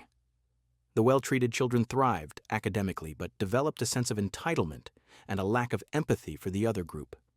The poorly treated children developed resilience and solidarity, but also deep trauma and a distrust of authority. By adolescence, the two groups were at war. The vault descended into chaos. Vault-Tech's report notes that the experiment successfully demonstrated the role of environmental factors in social stratification and recommends further study. Further study, as if the answer wasn't already obvious, as if the suffering of those children taught them anything they didn't already know. Here's a vault that shows Vault-Tech's obsession with control taken to its logical extreme. Vault 103. The experiment was about free will. The residents were implanted with neural devices that allowed the overseer to influence their thoughts and decisions. Not control, not directly, but influence. A suggestion here, a nudge there, a feeling that maybe you should vote this way or trust that person or ignore that problem. The residents thought their choice were their own. They weren't. The show gives you this in a scene where Norm finds a demonstration video, a Vault-Tech training film for overseers. The video shows a test subject, a woman sitting in a chair, and a technician at a control panel. The technician presses a button, and the woman suddenly looks uncomfortable. The technician asks her what's wrong, and she says she doesn't know. She just feels like she should leave the room. The technician presses another button, and the woman relaxes. The video's narrator says, "With the neural influence system, you can guide your residents toward optimal outcomes without the friction of traditional authority. They'll think they're making their own choices, and in a sense, they are. We're just helping them choose correctly." The video ends with the Vault-Tech logo and a slogan, "Building a better tomorrow, one decision at a time." Norm watches this, and then he checks his own Pip-Boy, runs a diagnostic, and finds a log entry from years ago that says, "Neural interface calibration complete." He's been implanted. Everyone in Vault 33 has. The choices he thought were his weren't entirely his. And now he has to decide what to do with that information. Let's talk about Vault 21, because this one's different. 21 wasn't designed to torture its residents. It was designed to study them in a relatively benign way. The Vault Society was based entirely on gambling. Every decision, from resource allocation to leadership, was determined by games of chance. You want to be overseer? Win the election poker tournament. You want extra rations? Win at blackjack. The system was random, but it was also fair in a strange way. Everyone had the same odds. The show mentions this in a conversation Lucy has with a gambler she meets in a casino built into an old vault entrance. The gambler says his grandfather was from 21, that he used to talk about how peaceful it was, how no one fought because everyone accepted that luck was luck. But he also says his grandfather was addicted to gambling, that he couldn't make a decision without flipping a coin or rolling dice, that he died broke because he bet everything on a bad hand. Vault 21's experiment was about whether you could build a functional society on randomness, and the answer was sort of. The society functioned, but it also created a population that couldn't handle the wasteland where survival isn't random, where skill and violence and cunning matter more than luck. Most of the residents of 21 died within a year of leaving the vault. The ones who survived became gamblers, drifters, people who still believed the universe was a game of chance. Vault-Tech proved that you can build a society on any foundation, no matter how absurd, but that doesn't mean the society will be equipped for reality. Here's a production choice that adds layers to the vault scenes, the sound design. Every vault has a distinct ambient sound. 33 has a low hum, almost like a refrigerator, constant and numbing. 4 has echoes, voices, and footsteps bouncing off metal, a sense of space and community. 31 has silence, broken only by the occasional hiss of the cryopods, a sound like breathing that isn't quite human. The sound designer said in an interview with Sound on Sound that they wanted each vault to have an audio signature, something that would make you feel the difference even if you weren't consciously aware of it. 33's hum is designed to be slightly irritating, to create a low-level stress that the residents have learned to ignore but that never goes away. 4's echoes are meant to feel alive, like the vault is full of people even when the frame is empty. 31's silence is meant to feel like a held breath, like something waiting. The show uses sound to reinforce the idea that the vaults aren't just physical spaces. They're psychological environments designed to shape the people inside them in ways they don't even notice. Let's talk about what happened to the overseers, because they're victims too, in a way. Most of them didn't know the full extent of the experiments. They were given instructions, protocols, and they followed them because that's what they were trained to do. The show gives you this through a holotape from an overseer of Vault 46, a woman named Reyes. She's recording a personal log and she sounds exhausted. She says she just received new orders from Vault Tech, instructions to reduce the vault's oxygen levels by 2% every month. She doesn't understand why. The residents are already struggling, but the orders are clear, and they come with a reminder that failure to comply will result in termination of support. So she does it. She reduces the oxygen, and she records herself doing it. And you can hear in her voice that she knows it's wrong, but she doesn't know what else to do. The log ends with her saying, "I'm sorry, I'm so sorry. I don't know who I'm apologizing to. Maybe everyone, maybe no one."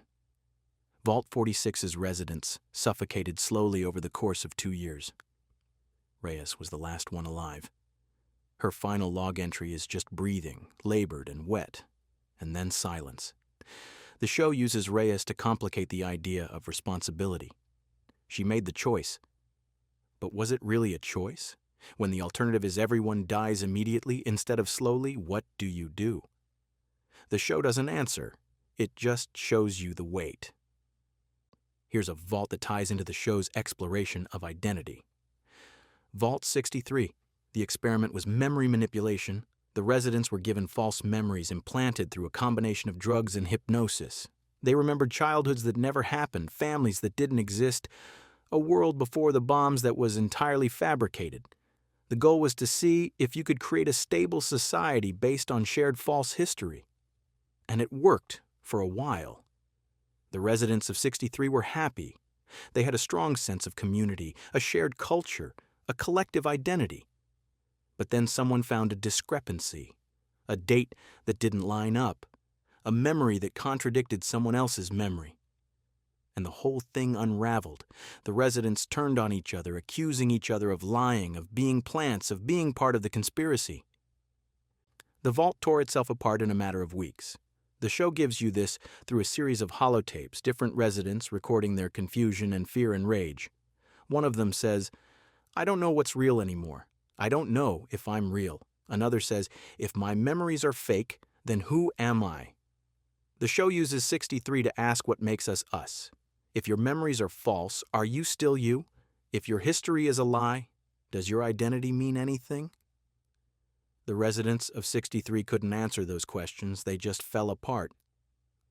Let's go back to the surface and talk about the settlements, because the show gives you several, and each one reflects a different response to the post-apocalyptic world. There's Philly, a trading hub built into the ruins of a small town. It's chaotic, loud, dangerous, but it's also functional. People trade, they talk, they make deals. It's not safe, but it's alive. There's the Crater, a raider stronghold where might makes right, and the only law is violence. It's brutal, but it's also honest. No one pretends to be anything other than what they are. And then there's Vault City, a settlement built by former vault dwellers who left their vault and tried to recreate it on the surface. Clean streets, strict rules, a council that votes on everything. It looks like civilization, but when Lucy visits, she notices that everyone is tense, that people speak in whispers, that there are guards on every corner. She asks someone what's wrong, and they tell her that Vault City has a lottery. Every month, one person is exiled. It's how they control the population, how they manage resources. It's Vault 11 all over again. Except this time it's voluntary. The people of Vault City chose this system because it's what they know, because the Vault taught them that sacrifice is necessary, that hard choices are noble. Lucy leaves Vault City and doesn't look back. The show is making a point that you can leave the Vault, but the Vault doesn't leave you.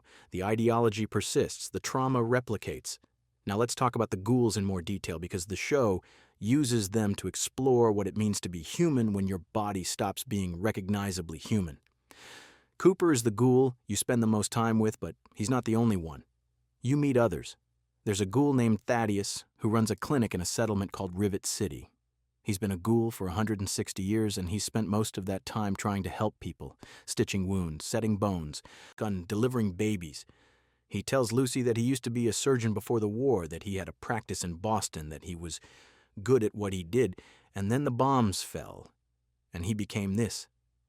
And for the first 50 years, he wanted to die. But he didn't die. He couldn't. So eventually he decided that if he was going to be alive, he might as well be useful. Lucy asks him if he ever gets used to it, to the way people look at him, the fear and disgust. Thaddeus says no. You don't get used to it, you just get tired. The show uses Thaddeus to ask what happens when survival stops being a choice and becomes a curse. He didn't choose to be a ghoul. He didn't choose to live for centuries. But here he is, and he's making the best of it. And there's something quietly heroic in that. Then there's Martha, a ghoul who's gone feral. Feral ghouls have lost their minds, their humanity. They're just hunger and rage, shambling corpses that attack anything that moves. The show gives you a scene where Lucy encounters Martha in the ruins of a suburb, and at first it's just another feral, another monster to avoid. But then Lucy finds a holotape in one of the houses, and it's Martha's voice, recorded before she went feral. Martha talks about how she can feel it happening, how her thoughts are getting slower, how she's forgetting words, forgetting faces, forgetting who she is. She says she's scared. She says she doesn't want to become one of those things, but she doesn't know how to stop it. The recording ends with her saying, "If you find this, if you find me, please don't let me hurt anyone. Just make it quick." Lucy listens to the whole thing, and then she goes back outside. And Martha is there snarling, lunging. And Lucy kills her. The show plays this without music, just the sound of the gunshot and Martha's body hitting the ground. It's a mercy killing, but it doesn't feel merciful. It just feels sad. The show uses Martha to illustrate that ghoulification isn't just a physical transformation. It's a slow erasure, a loss of self, and the people going through it are aware of what's happening to them. They're watching themselves disappear. Here's another ghoul, and this one's important to the larger plot. His name is Eddie, and he's a pre-war ghoul like Cooper, someone who remembers the world before the bombs. But unlike Cooper, Eddie was a Vault-Tec employee. He worked in marketing, writing the ads, crafting the slogans, selling the dream. He tells Lucy that he believed in it, that he genuinely thought the vaults were going to save people, that Vault-Tec was doing something good, and then the bombs fell, and he didn't get a spot in a vault. He was on the list, he had a reservation, but when he showed up at the vault entrance, they turned him away. The overseer told him there was a mistake, that his name wasn't in the system, that there was nothing they could do. Eddie says he stood outside that vault door for 3 days, begging. And then the radiation sickness hit, and he became a ghoul. He's been alive for 200 years, and he's spent every single one of them hating Vault-Tec. He tells Lucy that the worst part isn't what they did to him. It's that he helped them do it to everyone else. He wrote the ads, he made people trust them, and now he has to live with that forever. The show uses Eddie to explore complicity and guilt, the idea that you can be both a victim and a perpetrator, and that living long enough means you have to face what you've done over and over again. Let's talk about the super mutants, because the show hasn't shown you one yet, but it's laying the groundwork. Super mutants are humans who've been exposed to FEV, the forced evolutionary virus, and transformed into massive, incredibly strong, often violent creatures. In the games, they're a major threat. In the show, they're a shadow, a thing people talk about in whispers. Lucy hears stories, a caravan that was attacked by something huge, a settlement that was wiped out overnight, footprints the size of dinner plates. The show is building to a reveal, and the showrunners have confirmed in interviews that super mutants will appear in Season 2.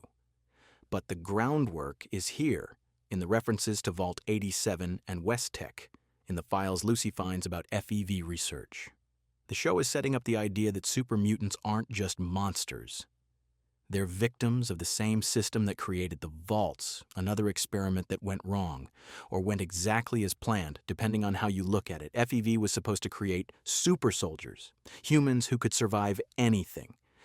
What it created was a new species, one that's stronger than humans, but also angrier, more isolated, more tragic. The show is going to use super mutants to ask the same question it asks about ghouls. At what point does a human stop being human? And who gets to decide? Here's a detail about the wasteland that ties back to the Vaults: the water. Clean water is the most valuable resource in the post-apocalyptic world, and the Vaults have it.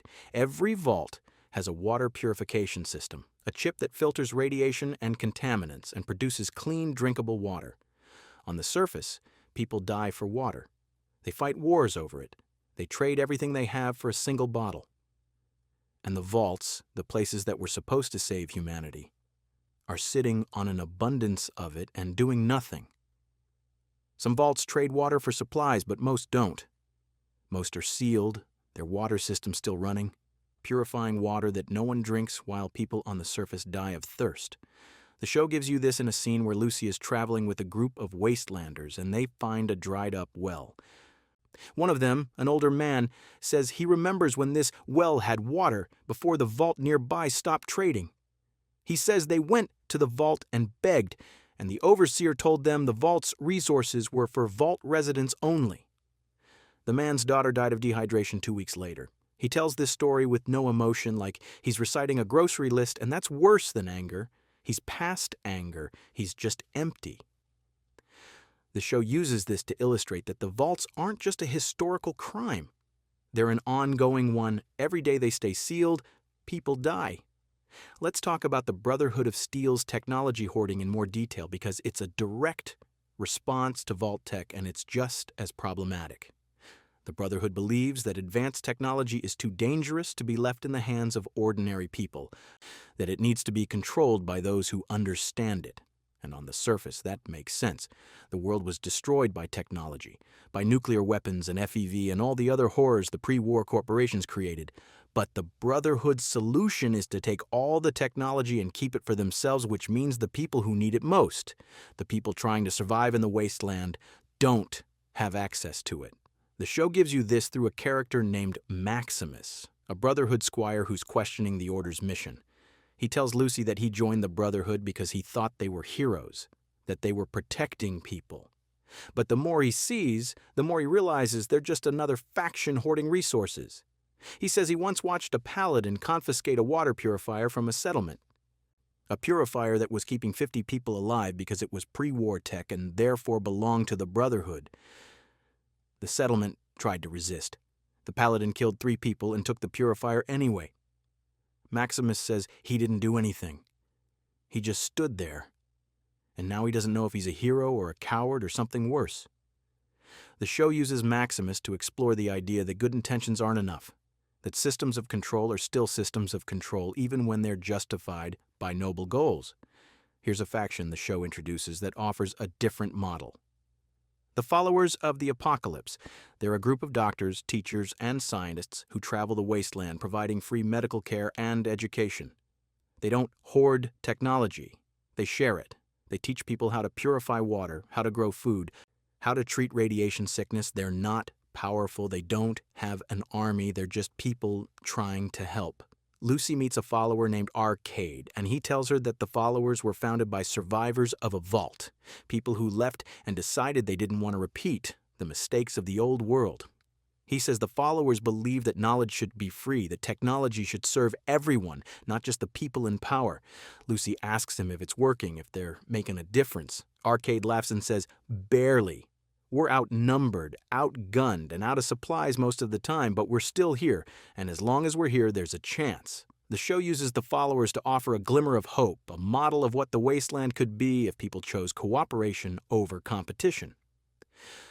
But it also makes clear that hope is fragile, that the followers are constantly on the edge of collapse, that good intentions don't stop bullets.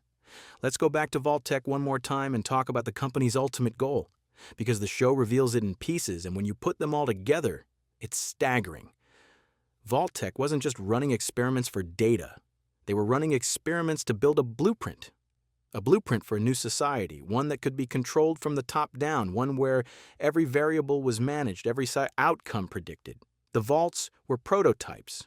The plan was to eventually wake the people in Vault 31, the executives and managers, and use the data from all the other vaults to build a new America, a corporate America where Vault-Tec controlled everything: the government, the economy, the culture, everything. The show gives you this in a document Lucy finds, a strategic plan dated 2 weeks before the bombs fell. The document is titled Post-Reclamation Governance Structure, and it lays out a vision of the future where Vault-Tec is the government, where the vaults are the cities, where every citizen is a Vault-Tec employee. The document talks about optimal population levels, resource allocation models, social engineering protocols. It's a corporate dystopia, and it was the plan all along. The bombs weren't a disaster Vault-Tec was preparing for. They were the reset button. They were the way to wipe the slate clean and start over with a world that Vault-Tec could control from the beginning. Here's the moment that breaks Lucy completely. She's reading that document, and she gets to a section about family units, and it says that in the new Vault-Tec society, families will be assigned, not chosen. Genetic compatibility will be determined by Vault-Tec scientists, and reproduction will be managed to ensure optimal outcomes. Love, the document says, is an inefficient variable. It leads to irrational decision-making and resource misallocation. The new society will be built on logic, not emotion.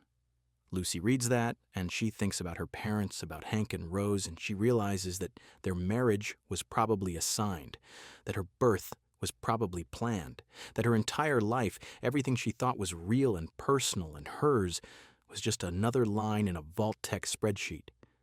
The show holds on her face for a long time. She doesn't cry. She doesn't scream. She just closes the document and walks away. And when she walks away, she's different. Something in her is hardened. The show is illustrating the moment when trauma stops being something that happens to you and becomes something you carry, something that changes the shape of who you are. Let's talk about the music, because the show's soundtrack is doing a lot of work. The Fallout games are famous for their use of pre-war music, old jazz and swing and crooner songs from the 1940s and 50s. And the show uses that same approach. But it uses it ironically. You'll have a scene of horrific violence, and it's scored with Bing Crosby singing about love and sunshine. You'll have a scene of someone dying of radiation sickness, and it's scored with the Ink Spots singing about hope and tomorrow. The contrast is jarring, and that's the point. The music represents the world that was lost, the world that Vault-Tec and the other corporations destroyed. It's a reminder that the apocalypse didn't just kill people. It killed a culture, a way of life, a set of possibilities. And the fact that the music is still playing, crackling out of old radios and Pip-Boys, is both comforting and haunting. It's a ghost. The show's composer said in an interview that they wanted the music to feel like it was coming from another world, like it was a transmission from the past that doesn't quite fit the present. And it works. Every time you hear one of those old songs, you feel the weight of everything that's been lost. Here's a vault that the show uses to explore the concept of truth and propaganda. Vault 42. The experiment was information control. The vault had a single source of news, a daily broadcast produced by Vault-Tec that told the residents what was happening in the world, except none of it was true. The broadcasts reported that the surface was still uninhabitable, that radiation levels were increasing, that rescue was coming soon. Year after year, the same lies. The residents believed it because they had no other source of information, no way to verify, no way to check. The vault had working radios that could have picked up surface broadcasts, but the residents didn't know that. They were told the radios were broken, that the equipment was too old, that there was no point in trying. The show gives you this through a holotape from a Vault 42 resident named David, and he's whispering because he's not supposed to be recording this. He says he found a working radio in a storage room, that he's been listening to surface broadcasts for 3 months, that there are people out there, settlements, trade routes, civilization. He says he tried to tell the overseer, and the overseer told him he was mistaken, that what he heard was just interference, that he should stop looking for problems. David says he's going to tell everyone, that he's going to prove the overseer is lying. The recording ends. The next file in the system is a death certificate. David, cause of death listed as accidental electrocution. The vault stayed sealed for another 40 years. When it finally opened, most of the residents refused to leave. They didn't believe the surface was safe. They'd been told it wasn't for so long that even seeing it with their own eyes wasn't enough. The show uses 42 to explore how propaganda works. How if you control information, you control reality, and how once people are conditioned to distrust their own perceptions, they become prisoners even when the doors open. Let's talk about the concept of mutation in the show because it's not just physical. The wasteland changes people in ways that go beyond radiation. There's a philosophy that's emerged in the 200 years since the bombs, a belief system that some wastelanders follow. They call it the glow, and it's the idea that radiation isn't a curse, it's a gift. That the people who survived, who mutated, who became ghouls or developed strange abilities are the next step in human evolution. That the old world, the pre-war world, was weak and corrupt, and the bombs were a cleansing fire. The show introduces this through a character named Mother Curie, a ghoul who leads a cult of glow believers. She tells Lucy that humanity had its chance and failed, that the corporations and governments proved that humans can't be trusted with power, that the only way forward is to embrace what the wasteland has made them. She says ghouls are superior because they can't die, because they've transcended the weakness of flesh. Lucy asks her about the feral ghouls, the ones who've lost their minds, and Mother Curie says they're martyrs, that they gave their sanity so others could see the truth. It's disturbing, but it's also understandable. When the world tells you you're a monster, sometimes the only way to survive is to believe you're something better than human. The show doesn't endorse this philosophy, but it doesn't dismiss it either. It just presents it as one response to trauma, one way people make meaning out of suffering. Here's a detail about the Enclave that makes them even more sinister. They're not just trying to purge the wasteland of mutants. They're trying to restore the old world, the pre-war world, exactly as it was. The show gives you a scene in an Enclave base where officers are sitting in a recreation of a pre-war office, wearing pre-war business suits, drinking pre-war coffee from pre-war mugs. They're pretending the apocalypse never happened. They've built a bubble of normalcy inside a world of chaos, and they're willing to kill anyone who threatens that bubble. One of the officers, a man named Autumn, tells another that the purge isn't about survival, it's about restoration. He says the wasteland is an aberration, a mistake, and their job is to correct it, to make America clean again. The language is chilling because it's so banal. He's not talking about genocide. He's talking about cleaning, about correction, about making things right. The show uses the Enclave to explore how fascism works, how it frames atrocity as restoration, how it convinces people that mass murder is actually a return to order. And the scariest part is that the Enclave officers believe it. They're not cackling villains. They're true believers who think they're saving the world. Let's talk about the Deathclaws, because like the super mutants, they're a shadow in Season 1, something people mention in hushed tones. Deathclaws are massive, incredibly fast, incredibly deadly creatures that were created by the military before the war as biological weapons. They're basically engineered killing machines, and they've been breeding in the wasteland for 200 years. The show gives you a scene where Lucy is traveling with a caravan, and they come across a destroyed settlement. Buildings torn apart, bodies everywhere, and claw marks, deep gouges in metal and concrete. One of the caravan guards looks at the marks and says one word, Deathclaw, and everyone goes quiet. They pack up and leave immediately, and no one argues. Later, Lucy asks someone what a Deathclaw is, and they tell her it's the thing you don't see before it kills you. The show is building dread, creating a threat that exists mostly in the character's fear, and that makes it more effective. You don't need to see the monster to feel its presence. The showrunners have said that Deathclaws will appear in Season 2, and they've promised that the practical effects and creature design will be worth the wait. But for now, They're just a name, and that name is enough to make people change their route, to make them walk an extra 50 miles just to avoid the possibility of an encounter. Here's a small moment that shows the show's attention to detail. Lucy is in a settlement, and she sees a child playing with a toy, a little wooden car. The child is making engine noises, pushing the car around in the dirt, and Lucy watches for a moment. And then she realizes the child has no idea what a car is. The child is imitating something they've seen in old pictures, something their parents told them about, but they've never seen a working car. They've never heard an engine. The toy is a relic of a world that doesn't exist anymore, and the child is playing with a ghost. Lucy asks the child's mother about it, and the mother says she made the toy from a picture in an old magazine that she wanted her kid to have something from before.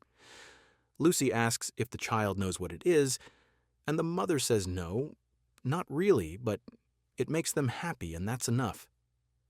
The show uses this moment to illustrate how culture gets transmitted and distorted, how the past becomes mythology, how the things we think are permanent are actually incredibly fragile. In 200 years, cars have gone from ubiquitous to incomprehensible. What else has been lost? What else will be lost? Let's go back to Cooper and talk about his relationship with his daughter, because it's the emotional core of his story. Before the bombs, Cooper had a daughter named Janie. She was maybe 7 or 8, and in the flashbacks you see them together. He's teaching her to ride a bike. He's reading her bedtime stories. He's being a dad. And then Barb takes Janie into a vault, and Cooper is left on the surface. He spent 200 years looking for her, following rumors, chasing leads, and he's never found her. The show hasn't revealed whether Janie is alive, whether she's in one of the cryopods, whether she's out in the wasteland somewhere, or whether she died centuries ago. Cooper doesn't know either, but he keeps looking because it's the only thing that gives his existence meaning. The show gives you a scene where Cooper is alone, and he's talking to himself, or maybe to Janie, and he says, "I don't know if you're out there. I don't know if you can hear me. But I'm still looking. I'm always looking, and I'm sorry. I'm sorry I wasn't there. I'm sorry I didn't stop her. I'm sorry for everything." The scene is played with no music, just the wind and Cooper's voice, and it's devastating because you realize that Cooper's search isn't about finding Janie. It's about atonement. It's about proving to himself that he didn't give up, that he's still the father he was before the world ended. Even if Janie is gone, even if she's been gone for centuries, Cooper needs to keep looking, because the moment he stops is the moment he admits she's lost. And he can't do that. He won't. Here's a vault that shows Vault-Tec's experiments weren't always about cruelty. Sometimes they were about curiosity. Vault 51. The experiment was art. The vault was stocked with supplies for painting, sculpture, music, writing, everything you'd need to create. The residents were encouraged to make art, to express themselves, to build a culture. There was no hidden twist, no secret poison. Vault-Tec just wanted to see what kind of art people would make in a post-apocalyptic vault. And the results were fascinating. The residents of 51 created beautiful things. Paintings of the world they remembered. Songs about loss and hope. Sculptures that captured the human form in ways that were both familiar and alien. But they also created dark things. Art about violence, about despair, about the end of everything. The show gives you this through a gallery Lucy finds, a room in Vault 51 that's been preserved, walls covered in paintings and sculptures arranged on pedestals. Some of it is hopeful, a painting of a sunrise, a sculpture of two people embracing. But some of it is nightmarish. A painting of a vault door covered in bloody handprints. A sculpture of a figure screaming, its mouth stretched impossibly wide. Lucy walks through the gallery, and the camera lingers on each piece, and you see the full range of human emotion captured in paint and clay and metal. The show uses 51 to ask what art is for, what it means to create in the face of annihilation, and whether beauty can exist in a world defined by horror. The answer the vault gives is yes, but the beauty is always tinged with darkness, always aware of what's been lost. Let's talk about the concept of home again, but this time from Cooper's perspective. For Lucy, home was a lie she had to escape. For Cooper, home is a memory he can't escape. He remembers his house, his street, his neighborhood. He remembers the color of the walls in Janie's room. He remembers the smell of Barb's coffee in the morning. He remembers everything, and it's torture, because that world is gone. The house is rubble. The street is a crater. Everyone he knew is dead or worse. But the memories are still there, sharp and clear. And they won't fade. Ghouls don't forget. Their bodies don't age, and neither do their memories. Cooper's been carrying the same memories for 200 years, and they haven't dulled, haven't softened, haven't become easier. The show gives you a scene where Cooper is walking through the ruins of Los Angeles, and he stops at a street corner. He looks around, and you can see him overlaying the past onto the present, seeing the buildings that used to be there, the people who used to walk by. And then he blinks, and it's just ruins again. He says out loud, "I hate this." Not the wasteland, not the violence, just this, the remembering. The show uses Cooper to explore how memory can be a burden, how the past can become a prison, and how sometimes survival means carrying a weight that never gets lighter. Now let's talk about the Raiders in more depth, because the show complicates them in ways the games often don't. Raiders in Fallout are usually just enemies, obstacles, people who exist to be shot. But the show gives them context, history, reasons. You meet a Raider named Slash, and she tells Lucy her story. She was born in a vault, Vault 15, one of the ones that opened early. Her parents walked out into the wasteland when she was 3 years old, and they died within a month. She survived because another group found her, took her in, raised her. That group was Raiders. She says she didn't choose this life, she was born into it, and by the time she was old enough to understand there were other options, this was all she knew. She asks Lucy what she was supposed to do, walk into a settlement and ask for a job. She's covered in scars and tattoos, she's killed people. No one would take her, so she stayed with the only family she had. The show uses Slash to illustrate that the wasteland doesn't offer clean choices. You survive however you can, and sometimes that means doing things that would be unforgivable in a world with other options. But this isn't that world. This is a world where morality is a luxury most people can't afford. Here's another Raider, and this one's darker. His name is Cutter, and he's not sympathetic. He's cruel, sadistic, someone who enjoys hurting people. Lucy encounters him when his gang captures her caravan, and he's the one who decides who lives and who dies.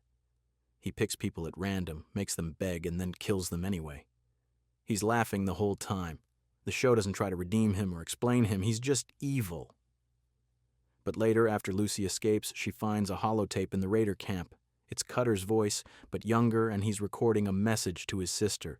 He's telling her he made it to a settlement, that he's safe, that he's going to find work and send for her. The recording is hopeful, almost sweet, and then there's a gap, and the next recording is years later, and his voice is different, harder. He's talking about how the settlement turned him away, how they called him a vault rat, how they beat him and left him in the desert to die. He says he survived, and he learned something. He learned that kindness is weakness, that mercy is a mistake, that the only way to survive is to be worse than everyone else. The show uses Cutter to explore how trauma creates monsters. It was how the wasteland doesn't just kill people, it corrupts them. Cutter wasn't born evil. He was made evil by a world that punished him for trying to be good. That doesn't excuse what he's become, but it explains it. Let's talk about the merchants, because they're the backbone of the wasteland economy, and the show gives them real depth. There's a merchant named Hecate, and she runs a trading post that's neutral ground. Raiders, settlers, brotherhood, enclave, everyone trades there, and everyone respects the rules. No violence, no theft. You break the rules, you're banned for life, and in the wasteland, being banned from a trading post is a death sentence. Lucy asks Hecate how she enforces the rules, and Hecate shows her a wall behind the counter. It's covered in photographs, faces of people who broke the rules. Hecate says every merchant in the wasteland has a copy of this wall, and if your face is on it, no one will trade with you. You're cut off. Lucy asks what happens to people who get cut off, and Hecate says they die, usually within a month. The wasteland is too harsh to survive alone. You need trade. You need community, and if you violate that, you're done. The show uses Hecate to illustrate that the wasteland has rules, just not the ones you'd expect. It's not about laws or governments. It's about reputation, about trust, about the understanding that everyone needs everyone else. Break that understanding. And you're not just a criminal, you're a threat to the entire system. Here's a detail about the economy that shows how much thought the show put into world building. The currency in the wasteland is bottle caps, specifically caps from Nuka-Cola bottles, a pre-war soft drink. It sounds absurd, and Lucy says as much when she first learns about it, but the show explains the logic. Bottle caps are standardized, hard to counterfeit, and there's a finite supply. They're also backed by the water merchants who agree to trade clean water for caps at a fixed rate. So caps have real value. They're not just random trash. They're a functional currency. The show gives you a scene where Lucy is trying to buy supplies and she offers pre-war money, actual dollars, and the merchant laughs. He says paper money is worthless, that you can't eat it, can't drink it, can't use it for anything. But caps are worth something. The show uses this to explore how value is constructed, how currency only works if people agree it works, and how in the wasteland the agreements are different, but the principle is the same. Let's talk about the mutated creatures, because the wasteland isn't just dangerous because of people. There are radroaches, giant cockroaches the size of dogs. There are mole rats, burrowing creatures with teeth like knives. There are rad scorpions the size of cars with stingers that can punch through metal. The show gives you these in brief, terrifying encounters. Lucy is walking through a ruin, and a radroach drops from the ceiling and she has to fight it off with a pipe. She's traveling at night, and she hears something burrowing beneath her. And she runs before the mole rat can surface. She's scavenging in a cave, and she sees a rad scorpion in the shadows, and she backs away slowly, quietly, because fighting it would be suicide. The show uses these creatures to reinforce that the wasteland is hostile on every level. It's not just the raiders and the radiation. It's the entire ecosystem. Everything has mutated, everything has adapted, and humans are no longer at the top of the food chain. Here's a creature that's more tragic than terrifying: Brahmin. They're two-headed cows, mutated cattle that are used as pack animals and livestock in the wasteland. The show gives you a scene where Lucy sees a Brahmin for the first time and she's horrified. Two heads, both of them moving independently, both of them aware. It looks like a nightmare. But the people around her treat it like it's normal, because it is normal. This is what cows look like now. Lucy asks if it's in pain, and someone tells her no. Brahmin are fine, they're just different. And Lucy has to sit with that, has to accept that this is the world now, that mutation isn't an aberration, it's the baseline. The show uses Brahmin to illustrate how quickly the abnormal becomes normal, how humans adapt to anything if they have to, and how the wasteland has redefined what life looks like. Let's go back to the vaults one more time and talk about Vault 106, the one with the psychoactive drugs, because there's more to that story. The survivor, Marla, the one who escaped, she tells Lucy something else. She says the worst part wasn't the hallucinations or the violence. It was the moments when the drug wore off and she could see what the vault really was. She says she saw the cameras, hidden in the walls, in the ceilings, everywhere. She saw the observation rooms where Vault Tech scientists were watching, recording, taking notes. She says she realized that everything that happened, every murder, every breakdown, every moment of horror, was being watched by people who could have stopped it, but chose not to. Because the data was more important than the people, Marla says she tried to break the cameras, tried to smash them, but there were too many. And then the drug kicked back in and she forgot.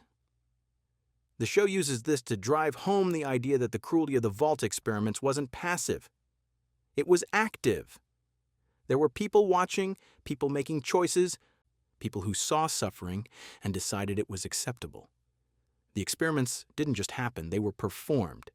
Here's a vault that's barely mentioned but adds to the overall picture. Vault 34. The experiment was weapons access. The vault was overstocked with guns and ammunition, far more than any civilian population would ever need. Vault Tech wanted to see what would happen when you gave people unlimited access to weapons in a confined space. The result was predictable. The vault descended into violence within the first year. Factions formed. Firefights broke out. By year 5, the population had been cut in half.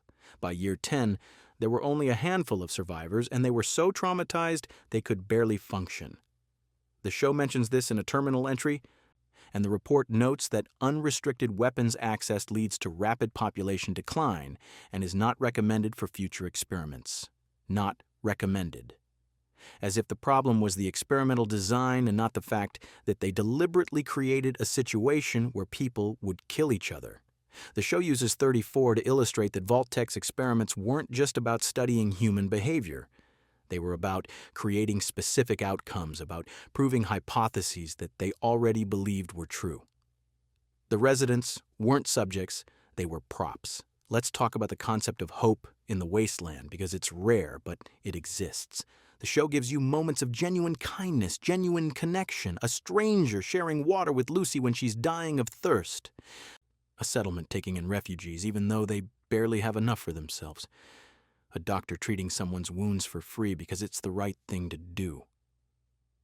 These moments are small and they're fragile, but they're there. The show doesn't dwell on them. It doesn't make a big deal out of them. It just shows you that even in the worst possible world, people still choose to be kind sometimes.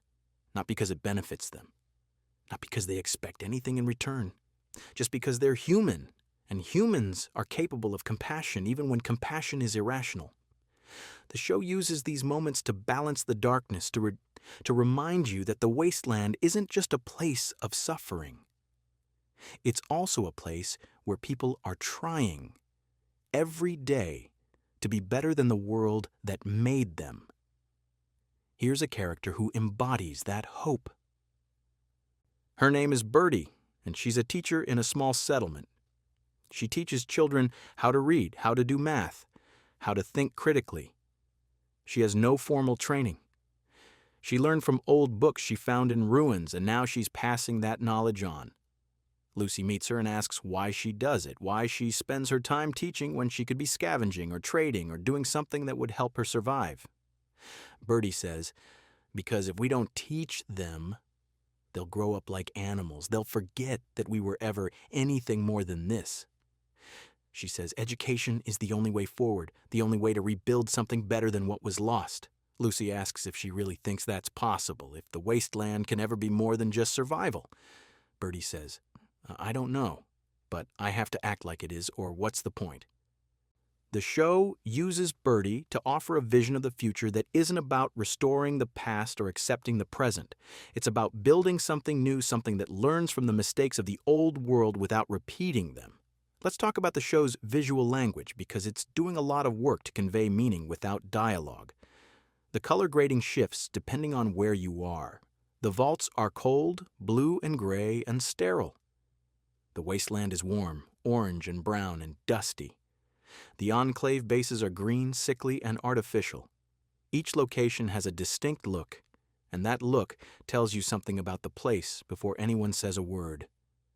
The vaults are lifeless. The wasteland is harsh but alive. The enclave is toxic. The cinematographer said in an interview with American Cinematographer that they wanted each environment to feel like it had its own personality, its own mood, and they used color to create that. The show also uses framing to convey power dynamics. When Lucy is in the vault, she's often framed in tight shots, boxed in by walls and ceilings, visually trapped. When she's in the wasteland, the shots open up, wide vistas, endless horizons. She's free, but she's also exposed. The show is using the camera to tell you how Lucy feels without her having to say it.